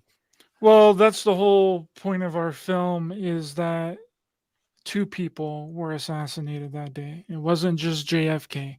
There was a officer, J.D. Tippit, that very few people ever talk about that are JFK researchers, was also shot that day. And he was shot 3 times, right?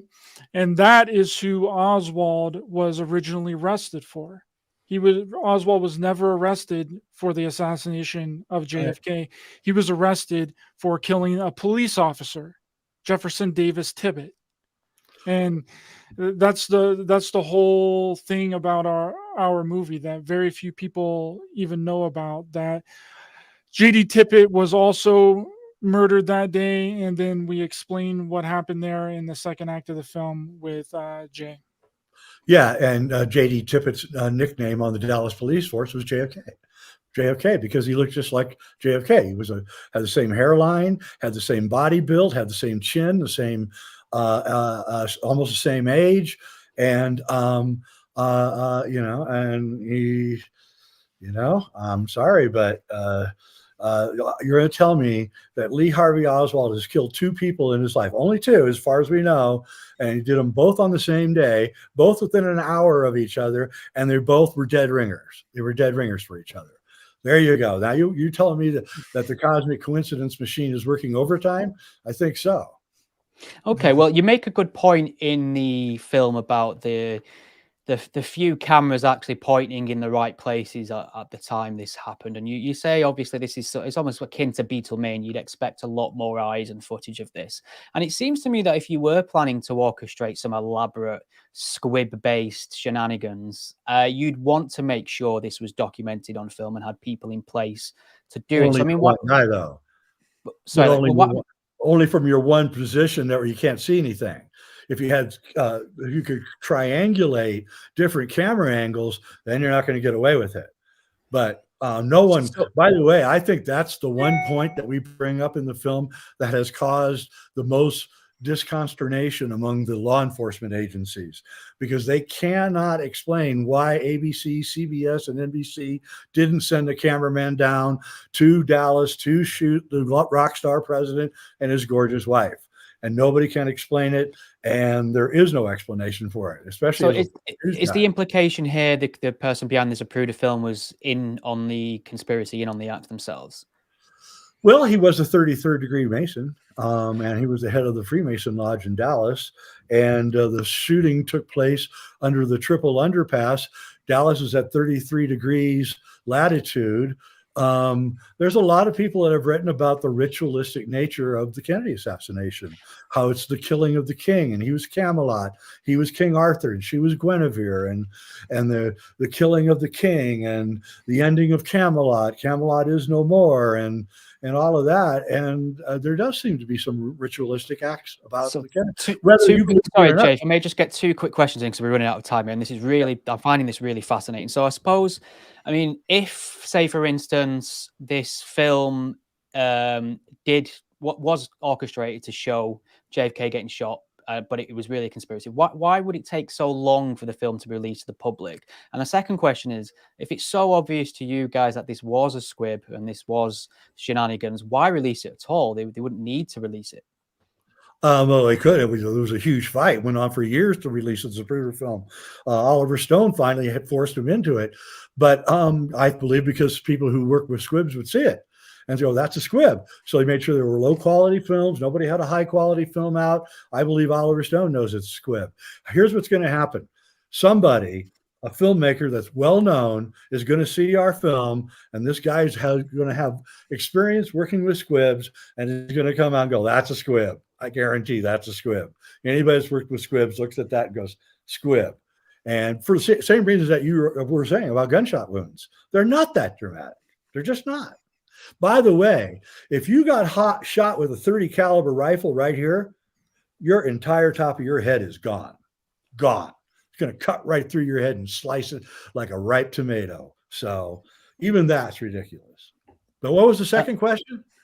So obviously, I think you did a roundabout where you did answer it. I suppose I was asking if this film was made to sell a lie to the public, why not release it earlier? Why was it held back for so long? If they were so desperate to show that the Kennedy was killed with this footage orchestrated, why not release it straight away? I don't know. I can't read their minds. I would imagine that they didn't want anybody to see it for the reasons that somebody might see that it's a squib and start saying, hey, how come nobody's reacting to gunshots? How come none of this is going on? By the way, I'm not the first person to see all this. James Fetzer did a whole symposium on the Zapruder film with all these experts in 25 years ago, and they all reached almost all the same conclusions that we did, except they didn't know what a squib was, so they just called it the blob. They say Kennedy puts a blob on his face, right? But they don't know what it is, right? And then they say, why isn't anybody reacting to the gunshots? It wasn't me that came up with this. The whole symposium of researchers asked all the questions that I asked, but they didn't know what a squib. Right, there isn't there also an aspect of this film that it's not clear even after restoration that it does allow a little bit of leeway to hypothesize because it is so unclear and we can't see for certain precisely what's going on? Well, the splices are still there. No matter how much you have enhanced the film, the splices are still going to be there. So you can't put frames that were missing back into the film. So, sorry, Fred, just to pick up on that point, actually, I meant to ask this earlier. How long in time do these frames really account for? How much time are we missing? A quarter second. 4 frames. Four frames. Yeah. So this, I don't know if the PAL system or the NTSC system is the same, but it's typically about 25 frames per second in a film. No, 18. If the Super 18 8 back then it would have been 8. Oh, it's a Super 8. Second.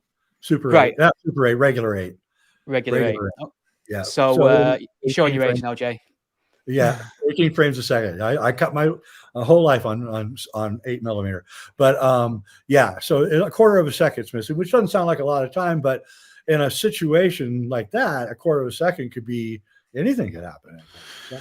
Well, when you talk to any filmmaker and they see a splice in a film, they can tell you that anything can be after that splice.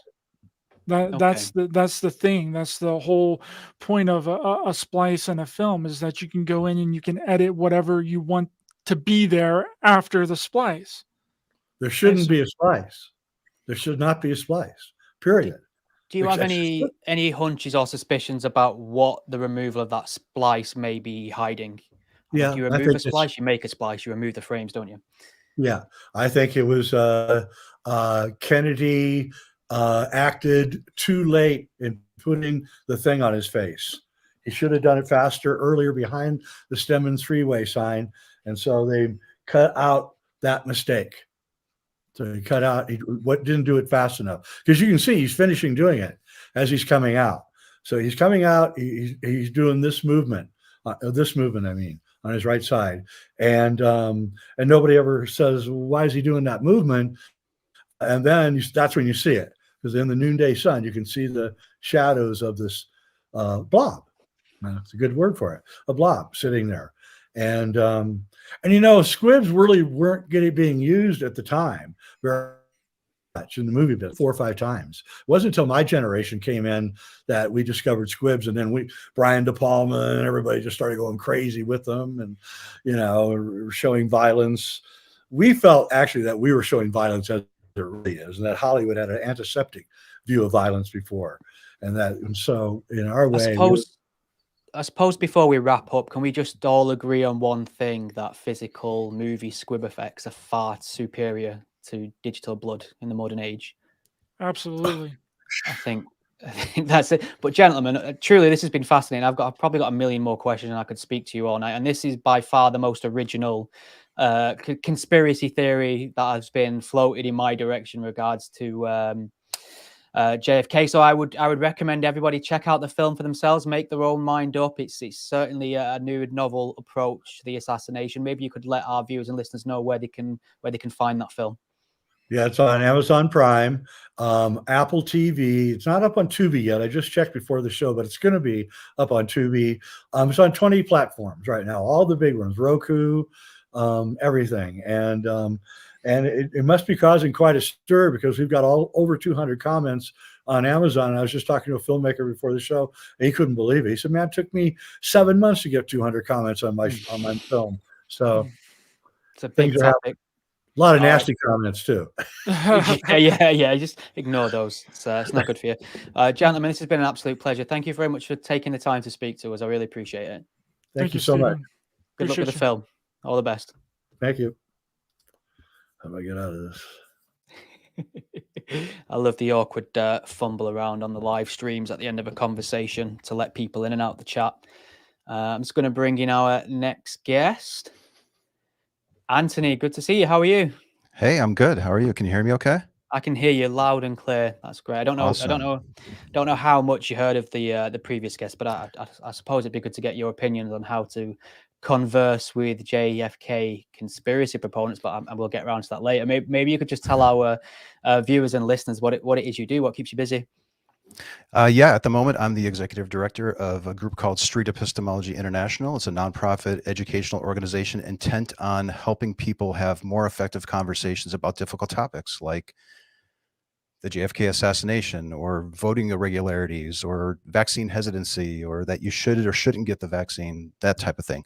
Think of the most controversial topic of the day, and that is the type of conversations that we want to have using this approach called street epistemology. So thanks for having me on too.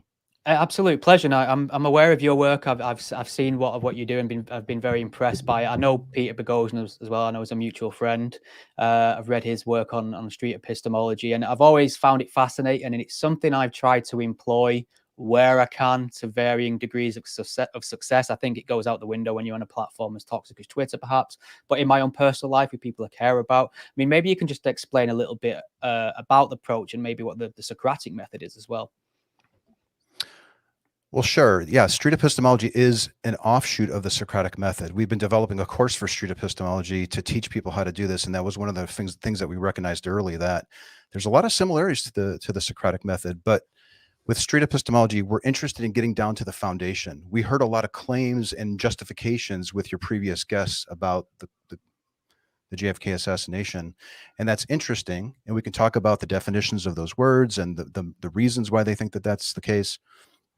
But in street epistemology, we want to get down to how a person actually determined that their reasoning is good to their own satisfaction. And we do that by asking questions and doing it in a collaborative way.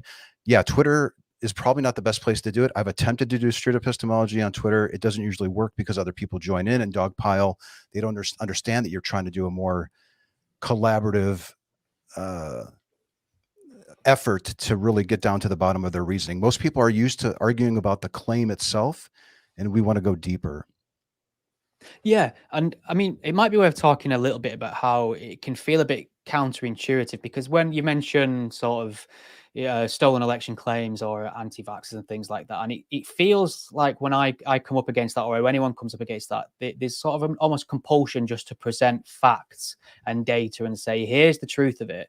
And really, it almost feels odd that that doesn't work. It feels like that should be the end of the discussion, and it's not. And what we find is when we tend to present hard facts and data, people tend to get more entrenched in their opposite views, don't they?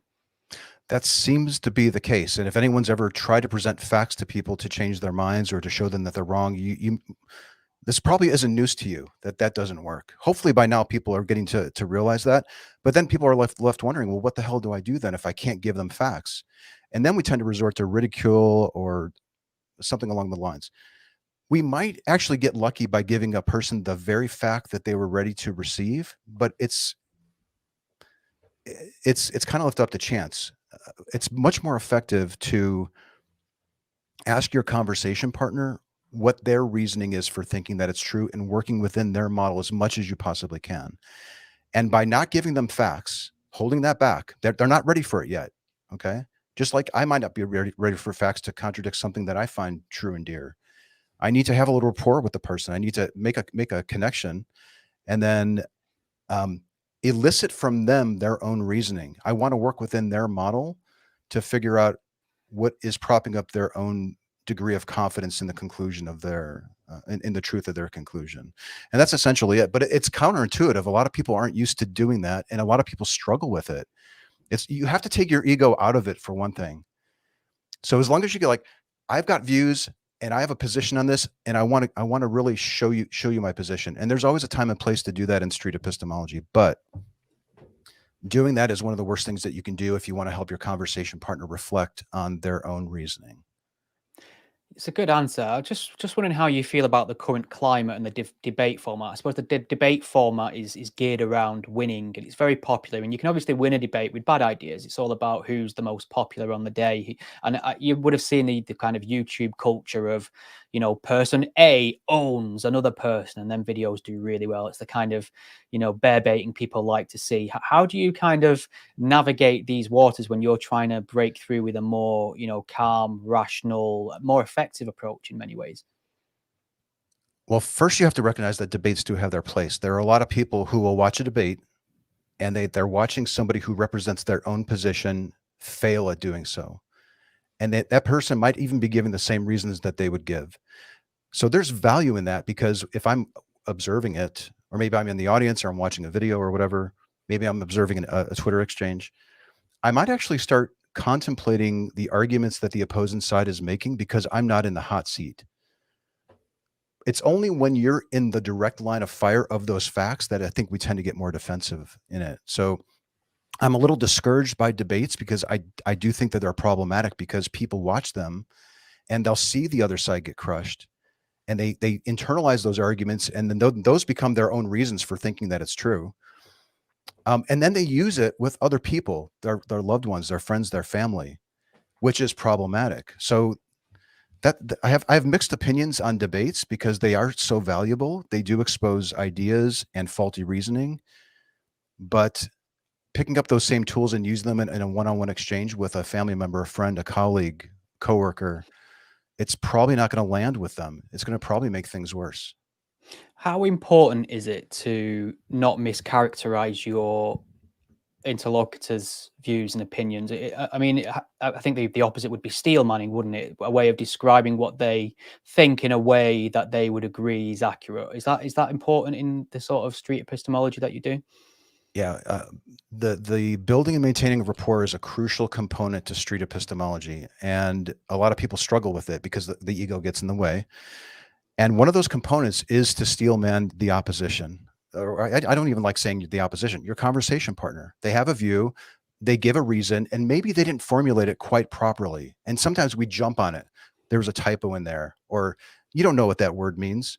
The most important thing, I think, is to recognize that they're making an attempt to explain their reasoning and try to strengthen it as much as possible, to the point where they say, I couldn't have said it better myself, or you're saying it better than I could have even said.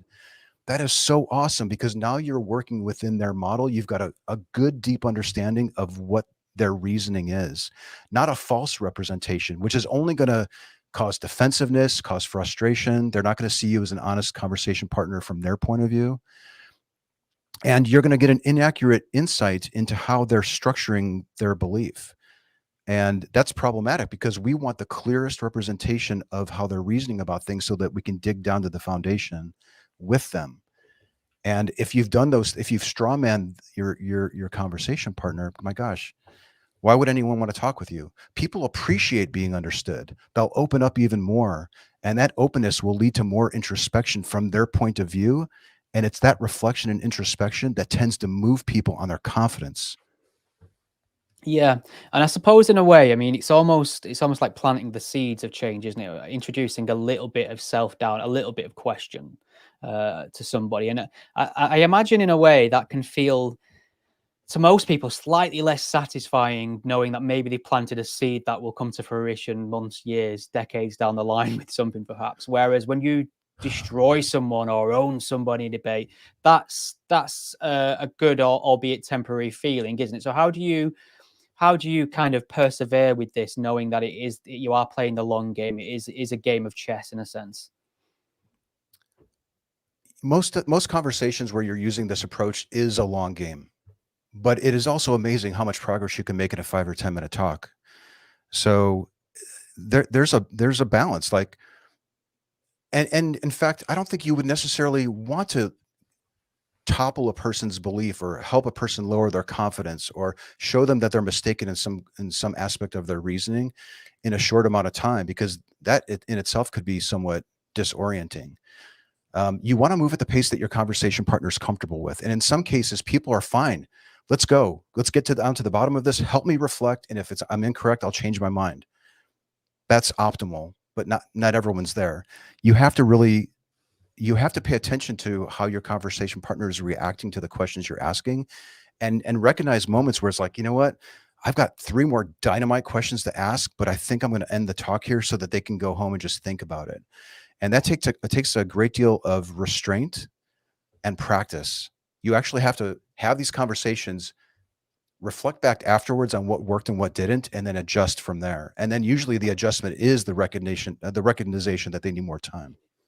So where do you go? How do you choose where you go to have these conversations? How do you strike up a conversation? How can you tell that somebody might have something worth questioning to begin with? Everyone has something worth questioning to begin with. But as far as my location selections, I try to think of locations that I can go to that are relatively quiet, because I want to record the conversations and put them on my YouTube channel, or release them as a podcast episode, or TikTok. Now I started releasing stuff on TikTok. So venues where, personally, like for recording, it's got to be quiet. And I also want to go somewhere where where people have time to actually stop and talk for 5 or 10 minutes. I do a street version of street epistemology, which is a subset of most people who do this. Most people will just do this in their houses with their friends and family, and at work with coworkers and that type of thing. So, yeah, I mean, the venue is important. Doing SE with your guests here, with an audience watching, the previous guest, I should say, might be more challenging because there's more at stake. It's so much more effective, I think, if you can have a one-on-one conversation with somebody in a quiet moment when they're prepared and rested, and they're actually willing to have the talk. Do you ever visit campuses at all? I have several, and I mean, I've got kicked off of a few too, by the way. Right. Well, that leads nicely into my next question then, because there's this idea now, and I suppose this is obviously it does tie into a sort of stuffy conservative attitude that, the new generation are less open to ideas, the mollycoddled, everything like, things like that. But there does seem to be a sort of stifling of debate across American campuses and also in the UK in terms of what can and can't be discussed. It seems like there's a self-censorship almost going on in a way. And I'm wondering if that is something that you would consider to be a problem in the States at the moment. So I stopped doing my street conversations on campuses around 2020, February, March, when COVID really started kicking off. And I haven't been out since. Well, I have, but I haven't uploaded those. And I did start to detect a little bit of hesitation to explore issues like transgenderism from students, because I think they were worried about penalization from sharing their honest views. Yeah. And other topics like that, gun control, abortion. But I have to tell you, being here in Texas on the campuses in my area, almost all the pushback that I've gotten about being out there have been from theists, from conservative leaning folks. They didn't like me out there asking questions with religious people about the views that they had. I had groups that would walk by and hold up signs because they knew that I was recording and calling the police on me, and actually informing the members of their on-campus ministries, advising the students who are members of that not to speak with me. And I've never experienced anything. It could be happening and I'm not aware of it, but I've never detected it, really, not to the degree that I've noticed it from the other side.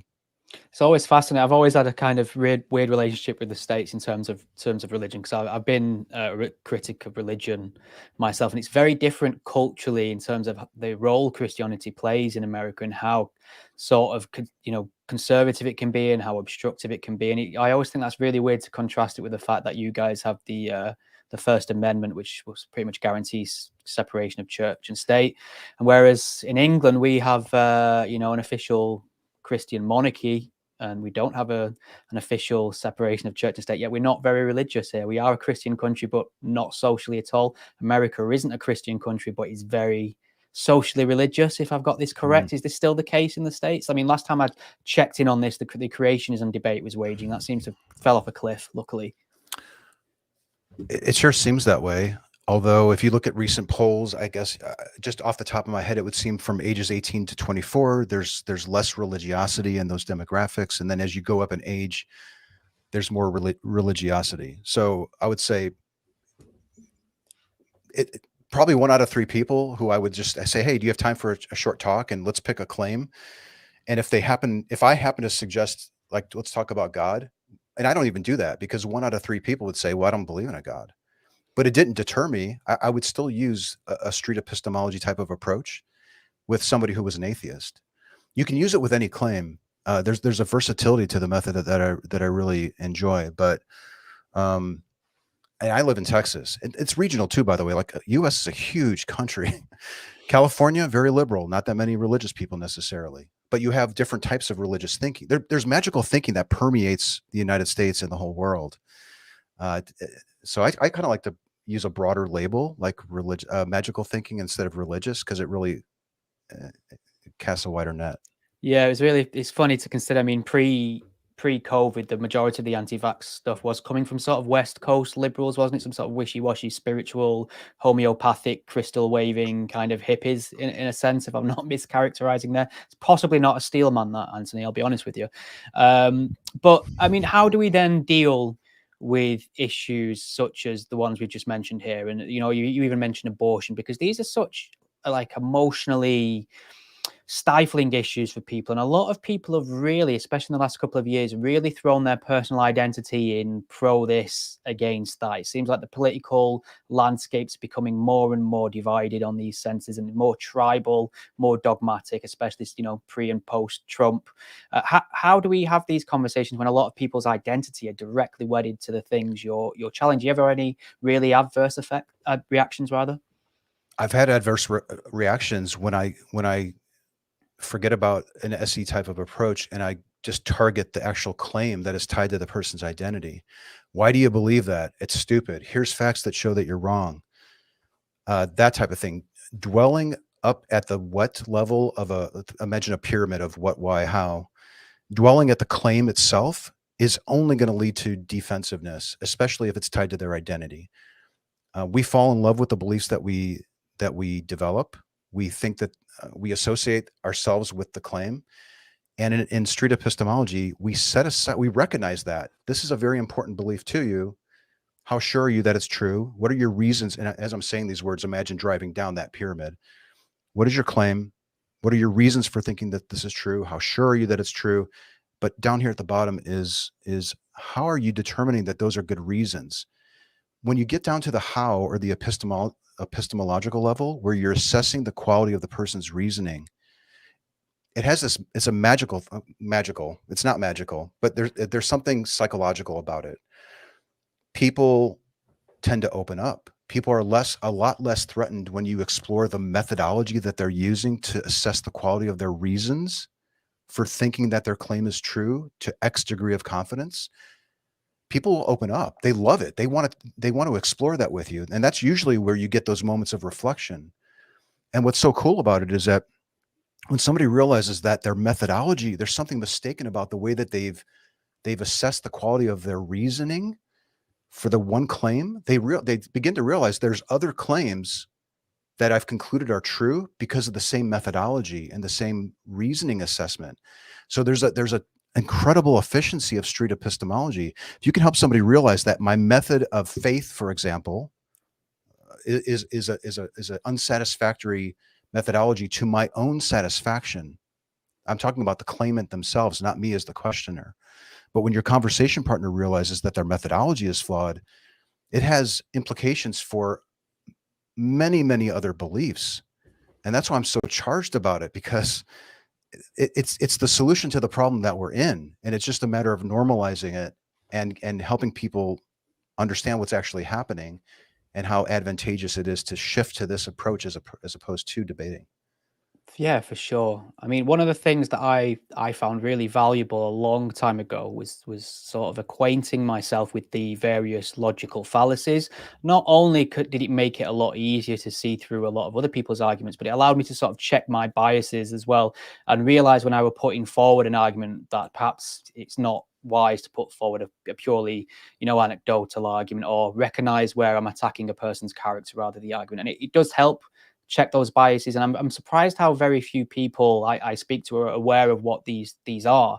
I'm just wondering, how important is a good grasp of sort of the logical fallacies when you're doing street epistemology?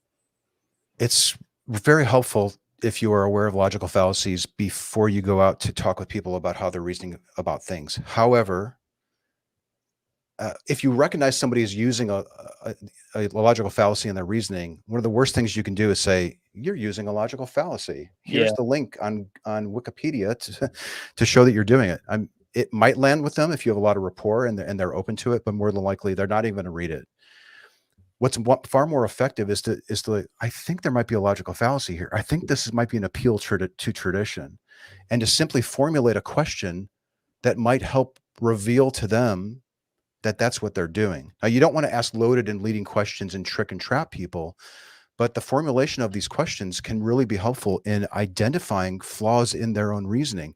And you don't even have to mention the specific logical fallacy that happens to be at play here. People are smart enough to notice it on their own. They'll notice that there's a discrepancy, especially if you bring in a real world explanation. So maybe you're talking about vaccines, but they're also a plumber. And if you could just take the same reasoning that they're using to arrive at their conclusion, or the logical fallacy that's being tripped in their reasoning about vaccines, whether you're for or against, it doesn't matter. You could overlay the same reasoning to something that they do at work. And that's usually when the light bulb goes off and they realize that they're being inconsistent. And that's what I love about the approach is I don't need to know anything about vaccines to use this a technique with somebody who has a position on it. They're the experts. Yeah, that's a great point. Obviously, you don't need to be an expert in the claims, just the reasoning for them claims, I suppose. I'm just wondering if you've noticed as well. I mean, one of the things I really enjoy doing is taking a camera and going to various events and just interviewing people, kind of like a vox pops. Maybe maybe it will turn into a debate, etc. And I always try and be as Socratic as possible and let people reveal themselves and ask the right questions. But I'm just wondering, as the climate shifted a little bit, because I found that there seems to be a little bit more hostility towards people who have a camera and are asking questions. There's this sort of distrust of people perceived to be quote unquote the media, for instance. And I'm just wondering if you've run into any difficulties in recent years that you perhaps wouldn't previously. Okay, so I got a lot of thoughts on this. Like when I would go out, I would have one camera. I had a simple setup. It wasn't a complicated, high quality cameras. It was very low tech, and that signals unprofessionalism, or I'm not really with a specific outlet. And I think people give you a lot more leeway when you're not quite as polished with your setup. And there's actually a group. There's one individual in particular. He's got a channel. Do you mind if I mention his YouTube channel? He's doing a tour around it's called Sound Epistemology, and he's looking for some funding, but he's going to all these different campuses and meeting up with other people who are interested in street epistemology and setting up tables, a table and two chairs and a dinky little sign. and they're getting interview after interview after interview. Students want to talk to them. They just don't want to be set up and tricked. And Yes. that seems to be all we see these days. So as long as you explain what you're doing and you're sincere about it, and you give people an opportunity to explore their own reasoning, they're going to love it. And there are people that are grabbing cards and brochures and they want to do it themselves. As they go from campus to campus, they're leaving a trail of people who have been exposed to this approach, and we're hopeful that they pick it up and use it. No, that's a great answer, because I mean, like we previously mentioned, there is a lot of content now which relies on sort of gotchas and jump cuts and making people look stupid for clicks. And that's one of the first things I always have to do when I explain to, when I ask someone if they want to speak to me, I'm very upfront and just say, I'm not going to edit you out of context. What you say is what you say, and that's what will be in the video. And, can I have a few words? But it just feels like there's a little bit more hesitancy now to talk to somebody with a camera for that reason. So have you had any experiences in your life then where, someone's worked their epistemological magic on you, asked all the right questions, approached you in a different way that wasn't combative and more inquisitive and kind of leading you to a more reasonable place? Can you think of any position that you may have held that you no longer do because of this approach? Most of my changes in my own positions have been from using SE with other people who have positions. Oh, okay. It hasn't necessarily been people challenging me about mine. But I have to say, at our nonprofit organization, Street Epistemology International, big plug, we use the technique ourselves. We have a lot of challenges that we face as an organization. We have a board with different ideas about the direction the organization should go and what constitutes good SE. And we eat our own dog food is the phrase. We use as much as we can. What's kind of neat though is that we're so aware of the techniques and the tools that we've just adopted them. It's not like I have to intentionally build rapport with somebody from the board because I disagree with them. We know we're there. You know what I'm saying? Like once you do this enough, the tools become second nature, and you don't even realize you're using them because I'm not getting triggered by something that I find offensive. I know that I can ask a challenging question to somebody who's a friend of mine or colleague, because I know they know that that I'd be charitable with their response, and I would steel man their answer, and I'd ask for a definition if I was confused about it. It's the end state that we want to get to culturally, and it's just a matter of replicating it and popularizing and simplifying and getting it out there on podcasts like this. Yeah, and you mentioned something at the start of this show in terms of students being a little reluctant to mention this idea of, or issues related to transgenderism, for instance, and that is definitely a very hot topic emotionally and certain contain certain reputational ramifications, but it's also something I've taken a great interest in over the last few years. And what I tend to have noticed is when I've covered it else. Yeah, sure.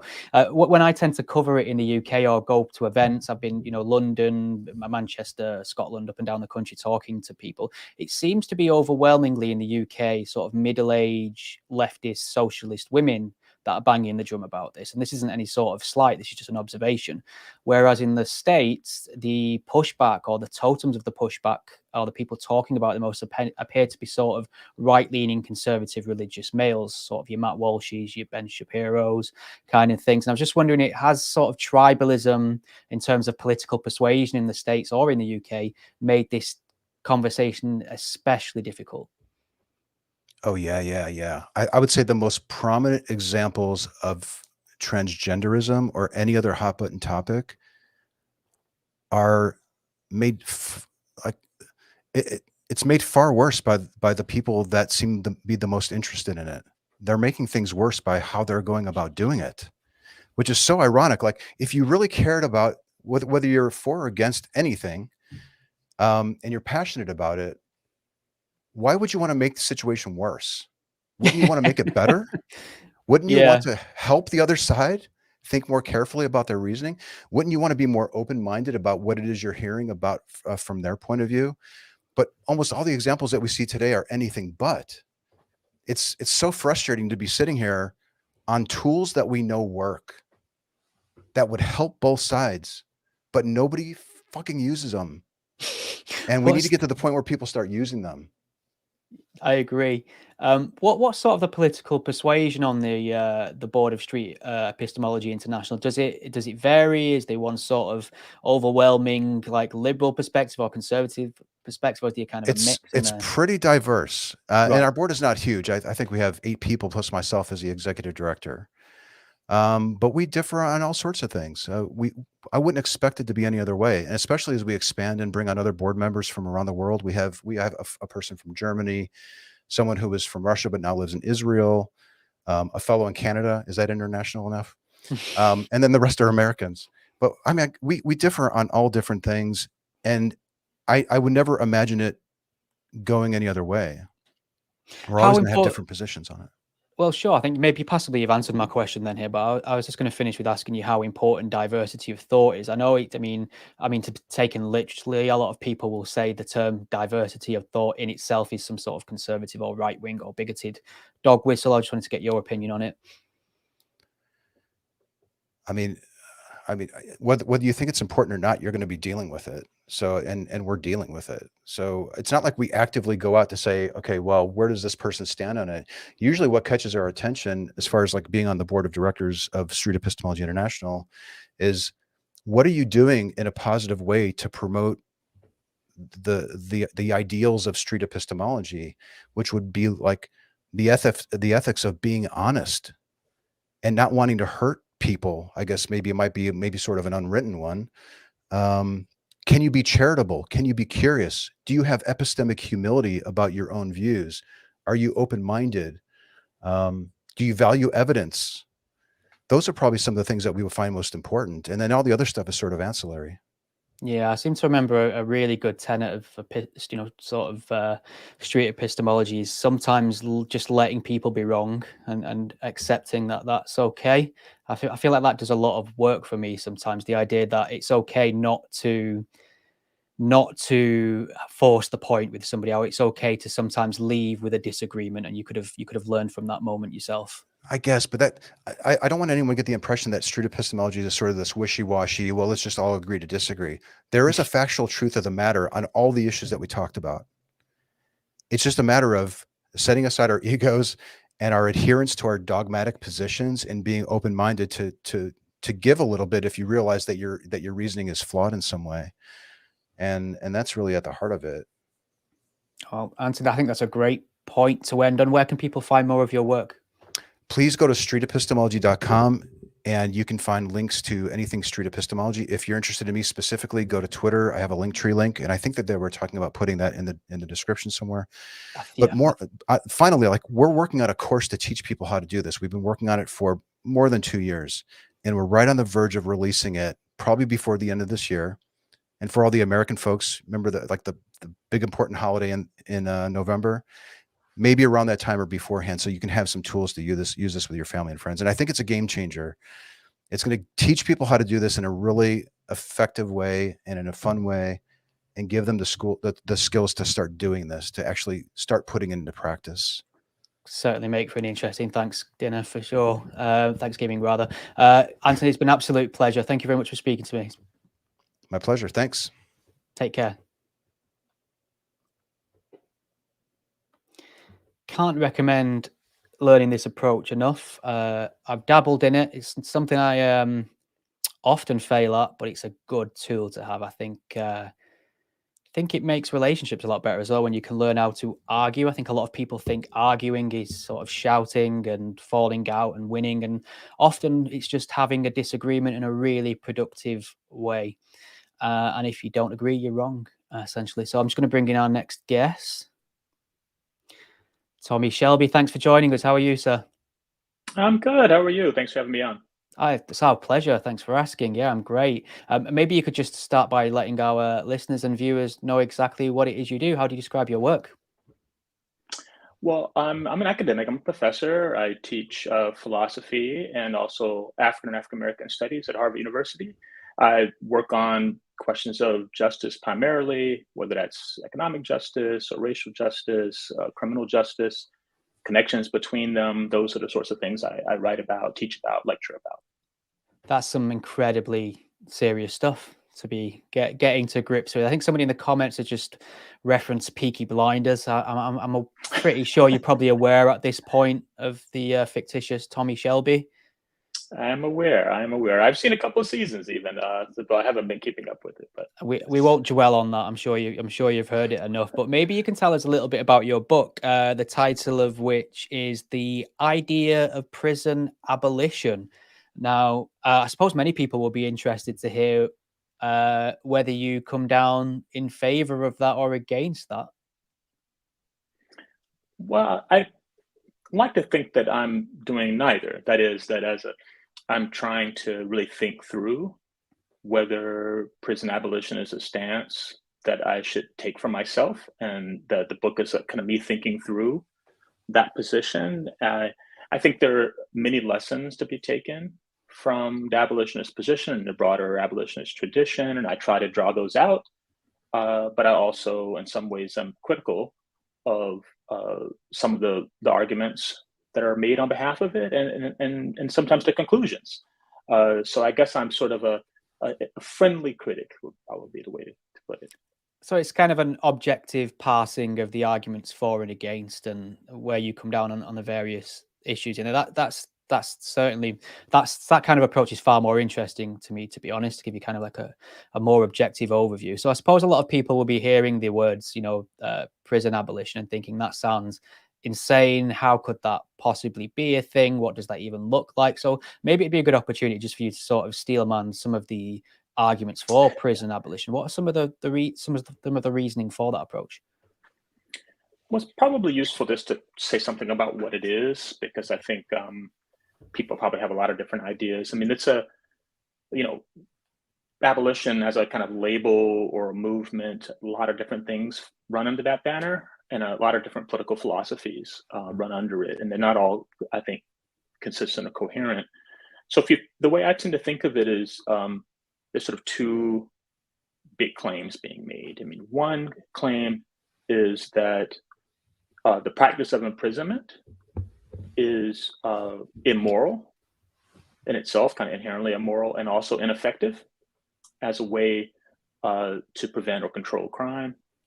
And then the second part of the view is that it is feasible to bring about a broad structural transformation in our society, maybe in our world, that would create social conditions where the kind of things, the problems of crime that we worry about now would be, if not fully eliminated, at least brought down to a level where prison would be an inappropriate way to respond to the problem. So the thought is it's partly a moral critique of the practice, just like you could give of death penalty, for instance, right, or torture, right? Like these are not ways that one should respond to criminal wrongdoing. You could ask that question, and also that there's a critique that it's not really that effective as we do it as a way of preventing crime. And part of the reason it's not that effective is because the social conditions that we live under, the United States and elsewhere, are ones that tend to encourage criminal behavior and wrongful harm, ways of acting that harm others people's most basic interest. So restructuring those circumstances would bring down people's disposition or the temptation to engage in that kind of behavior, which wouldn't require such a harsh, unforgiving way of responding to it. Okay, well, this is a huge topic, and criminal justice, prisons, crime, all the good stuff. So if anyone's got any questions for Tommie Shelby, get them in the comment section now, and I will put the best ones to him. But I suppose what I'd ask as well is, a lot of people would think, or hope rather, that prison primarily creates a path towards rehabilitation. Now, what do the stats show us, if anything, in terms of how that works in practice, in terms of sort of reoffending rates, things like that? Is it within the realm of possibility to say prison does provide rehabilitation, or is that some sort of fairy tale that we've been told? Well, it's hard to generalize about it, because there's whether it will be rehabilitative intervention is going to depend on how you do it and under what conditions, right? So there's a remarkable variability in different prison systems about that. Recidivism is it's a problem in most places, and if the standard is 0, even in some of the best places that do a heavy emphasis on rehabilitation, you're still probably looking at 20 to 25% recidivism.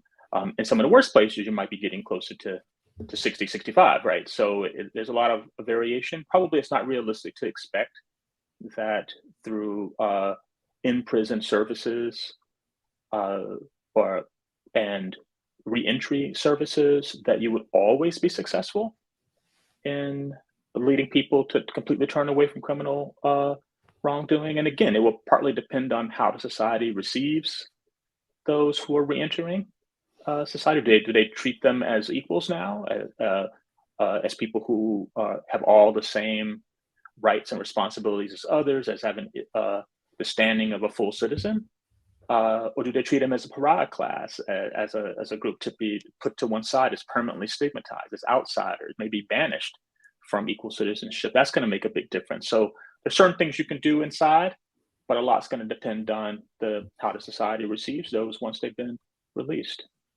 That's true. Yeah. I mean, it can be sort of a self-fulfilling cycle, can't it? Coming in out of prison and then society rejecting you because of that, and you ending up back in the life of crime, I suppose. I mean, I thought of people you could probably, especially sort of liberal-minded people, could potentially get on the board with, on board with decriminalizing certain things, perhaps drug misdemeanors, things like that. A lot of people are incarcerated for what it seems on the face of it, like petty drug crimes or drug usage, things like that. But then we get to the, I suppose, extreme end of the scale, which is incredibly dangerous, violent murderers and people who have done much worse. How do the prison abolitionists make an argument for how we should deal with those type of people? I think there's probably a fair amount of disagreement about how to respond to that problem. Some people, when they think of abolition, when they're defending abolition, they're defending a long-term project. They don't expect that you open the prison doors and let everybody out, and that you never have anybody enter. They expect that because it is a part of it is restructuring our society and our relationship with one another. This is something that could take many generations to get to a point where you could say you really achieved a world without prisons. So there's a lot of space for debate and discussion about what you do in the meantime. How much incarceration does it make sense to impose? As you try to build this kind of society where you wouldn't need prison as a response. I think, again, if you're changing the conditions that lead people to do these things, some of the violent behavior people engage in is plausibly best explained by the structure of their social life, but probably not all of it, right? You can expect that, given the full range of human personality, that some people might be disposed to engage in kind of serious, harmful wrongdoing, even under pretty favorable conditions for them. And there's going to be a question about, well, how do you respond to such people? Mostly what people will defend is the thought that some form of restorative justice would make sense in those cases, to try to bring the person around to acknowledgement, apology, turning away from that kind of behavior, some kind of reparation for the harm done where that's possible. So there's a lot of emphasis on those kinds of responses, more healing responses, more conciliatory responses between victims and those who victimize them. But there's still the question of the people who won't respond to that, or aren't appropriate people for that kind of thing. And I think there again, you're going to get different views. Some people might allow some limited incarceration as a form of incapacitation for such people, but the thought would be that this would be a really small number of people, relatively few people you would need to take such a harsh stance against. I mean, for me, on the face of it, and I completely concede, I had never thought about this this topic until 12 minutes ago. It feels almost like there's a strain of utopian thinking that runs through it, and magical thinking in the sense that you could abolish something so integral to human behavior and the darker side of human behavior, and it work. And I'm just wondering, am I missing any sort of precedent or another culture or another society that prison abolitionists would point toward and say, here's a perfect model of how you deal with that? Well, certainly people wouldn't point to an existing society and says, here's a society. I mean, all modern nations have prisons now. That wasn't always true. There have been periods of time before the modern era where the practice of imprisonment would not have been very common. Some societies might have had them, but very few would. So they're not really pointing to like, well, do it like those people do it. Right? They are in some ways being, I always say maybe, and it sounds like you would agree, being maybe a little bit optimistic about how malleable human nature is. Yeah. And this is a question I think really for people in psychology and anthropology who can give us the kind of evidence to help us kind of get a sense of how plastic is human nature by looking at what we're like and what we have been like over a long stretch of time to kind of see what's possible. But I wouldn't say it's quite a kind of magical thinking or it is utopian, but I would say at least in some ways in a good sense, in the sense that it's an approach to thinking about what we might become, who we might aspire to be, and what our social relations could be like. And that kind of what people describe as a kind of radical imagination can be useful when we're talking about something like criminal justice, where it's easy to be very complacent about the practices that we've inherited. People, when they first respond to first hear about abolition, they just think that's crazy, that's absurd. How could you not have prisons? But that also shows something that I think doesn't reflect well on us who respond in that way, in the sense that we're just taking a really harmful practice that like just really can be destructive of people's lives and relationships with people they care about, and just treating it like a natural part of the world. Like, how could we not have this? But I think whenever you engage in a practice like that, it's really important that we are always scrutinizing it and asking ourselves, could we do better? How could we improve it? Because it is so harmful. And we wouldn't have that response. Like if you take a philosophical kind of stance, if you imagine we couldn't actually sustain imprisonment, we didn't have that as an option. And someone says, well, what else can we do? We just have to cut off their legs and castrate them or torture them. What could you? We wouldn't think that that's like all you have to say in response. You need more of a defense of those kinds of practices and just say, well, what else would we do? So whenever you're talking about a practice that's being challenged as an inherently unjust one, you'll want to ask yourself, is it true? And I think that's a question that's worth asking, worth thinking through. And in the book, that's what I try to do, is to think through. Are we really talking about a practice that is inherently unjust? Is it a practice that's compatible with a fully just society? And I think that's always a good question for us to be asking, even if we come down in the positive.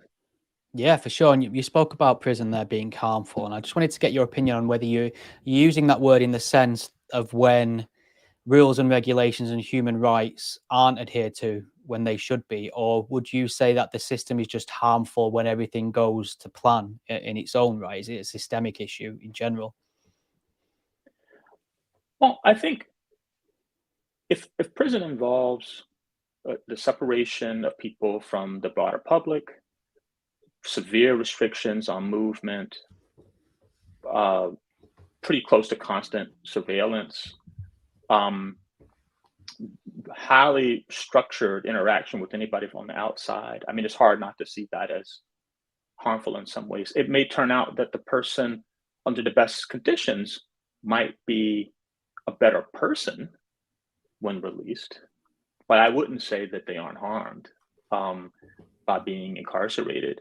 Their relationships with their family and friends are certainly going to be pretty drastically damaged as a result of that. If they have children, which many people do, who are imprisoned, those bonds are going to be damaged as a result of being in prison. And it takes you off your life course, right? Even if the prison terms were much shorter than they typically are in like the United States, it just, like a lot of people in prison, they go in, they're very young. Your life is now shaped in ways that you know, interrupted in ways, even just the planning for like having a family and so on, because of the period of time that you're often in prison. That's you're kind of cut off from the kind of normal path of life that most human beings would have. So I do think of it as harmful. The question is whether you could still justify. There are some things that harm others that you could still justify opposing it, even though it does harm them in some ways. So I don't want to say that the mere fact that it harms them is a reason not to do it. The question is, if Jeremy Bentham is right, you know, prison is an evil, and the question is, if in using it, can we prevent a worse evil? And I think that will be the appropriate way to frame it. Somebody just mentioned a stat in the comments, which I was just about to bring up myself and just wanted to get your view on it. I mean, we often hear this, is certainly across the pond, we hear this a lot, that the USA is the biggest proportion of its population in prison of any civilization in history. And I was just wondering if there were, I mean, I suppose one of the optimistic ways of interpreting that stat would be to say that the justice system is just really good at catching people. A more negative way would be to say there's a lot of cultural and societal and maybe systemic and legal issues that create conditions where more crime is committed. What's your perception on that stat? Well, I certainly wouldn't say we're particularly good at capturing people, especially you know, the you know, comes to closing even very serious crimes like murder. You know, in many places we're not doing that great. We're not even sometimes not even getting to 40% of identifying the person who murdered someone. So I wouldn't say that. I think it's a very complicated. The explanation for why we have the problem of mass incarceration is contested, and whatever the right answer is, it's got many features. So some of them have to do with the way we structure law enforcement, the power that you give over to prosecutors to throw lots of charges at people, use plea bargaining as a lever for getting people to accept a guilty plea. Some of it is the length of the sentences, which we're outlier in having such long sentences. So you're going to have a lot of people in if you keep them in for such a long time. So at any one time, you're going to have a lot of people in if the sentences are so long, and ours are very long compared to, you know, many of the places, whether that's the UK or other parts of Europe and other parts of the world. We're an outlier in that respect.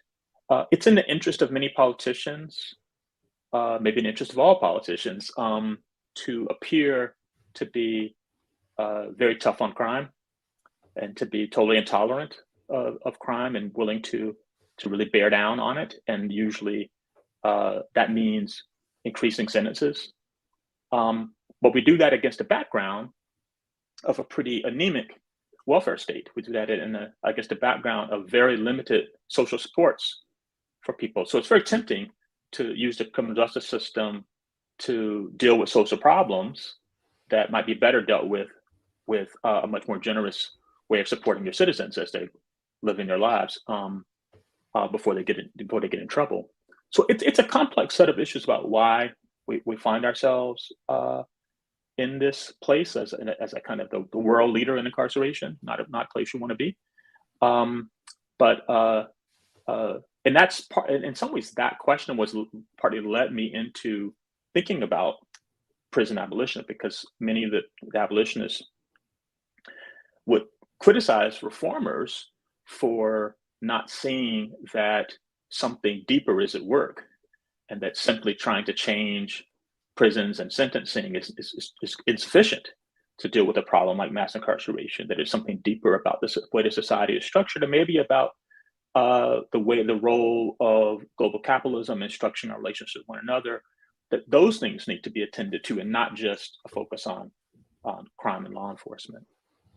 I mean, there's this perception in the UK as well. In certain, I mean, there's been certain studies on this, or case studies certainly, about people going into jail for certain crimes, and it's possibly their first offence, whether it's a violent crime, perhaps, and then finding out the only way they can sort of survive in that climate is to join the dominant gang in there, and they can come out sometimes with a far worse ideology or penchant for criminal activity than before they went in. I don't know if there's this feeling in the American prison penal system as well, where there's something similar might happen to people. For sure, and some of that is an understaffing issue in the prison. So if you're trying to maintain some order in there, it's with very limited staff and often poorly trained staff at that. It's very tempting to use the structure of gangs to try to bring some kind of control to the internal life of a prison, to use the hierarchical structure and the bonds of solidarity within gangs to try to keep peace and to deal with problems as they arise. And the U.S., as I'm sure in other places, it's unfortunate that many of these gangs are also racially marked. So they're not multiracial street gangs, as it were, right? I mean, these gangs are often divided between whites and Latinos and blacks, and so you reproduce that antagonism between these groups within the prison that exists in the wider society. So that problem definitely exists. It's a complex one. I would be inclined to think a lot of that has to do with how little we put into in prison services and the structure of prisons, how little we put into the training of staff and to maintaining consistent staff, not a revolving door of staff. Because otherwise you're not going to be able to maintain order with so few people, correctional officers in the prison. So you're just inevitably going to fall back on these other kind of systems of order, despite their obvious downsides. Okay, well, another question. It's a bit of a left field one, so I apologize if it's not in your wheelhouse, but there's always this perception from people who are advocates of the death penalty that it's a much cheaper alternative than keeping someone in prison for life. But Molly here has just mentioned, or more of a question, death penalty is more expensive than many years served. Is that right? I don't know if you happen to have a grasp on the comparative cost of somebody serving a long length of time or being, facing the death penalty instead. I don't know offhand. I mean, what I have read suggests that it's extremely expensive to put someone to death. Of course, abolitionists and even many non-abolitionists like me don't favor the death penalty at all, and see it as another thing to oppose. But I gather it can be extremely expensive to carry it out. And people are still being held often for many, many years before the penalty is actually imposed. Do you see any or make any arguments in your book for a sort of middle ground, perhaps, where, reform in the prison system would be more helpful in terms of incarcerating people for crimes that some may consider of lesser significance?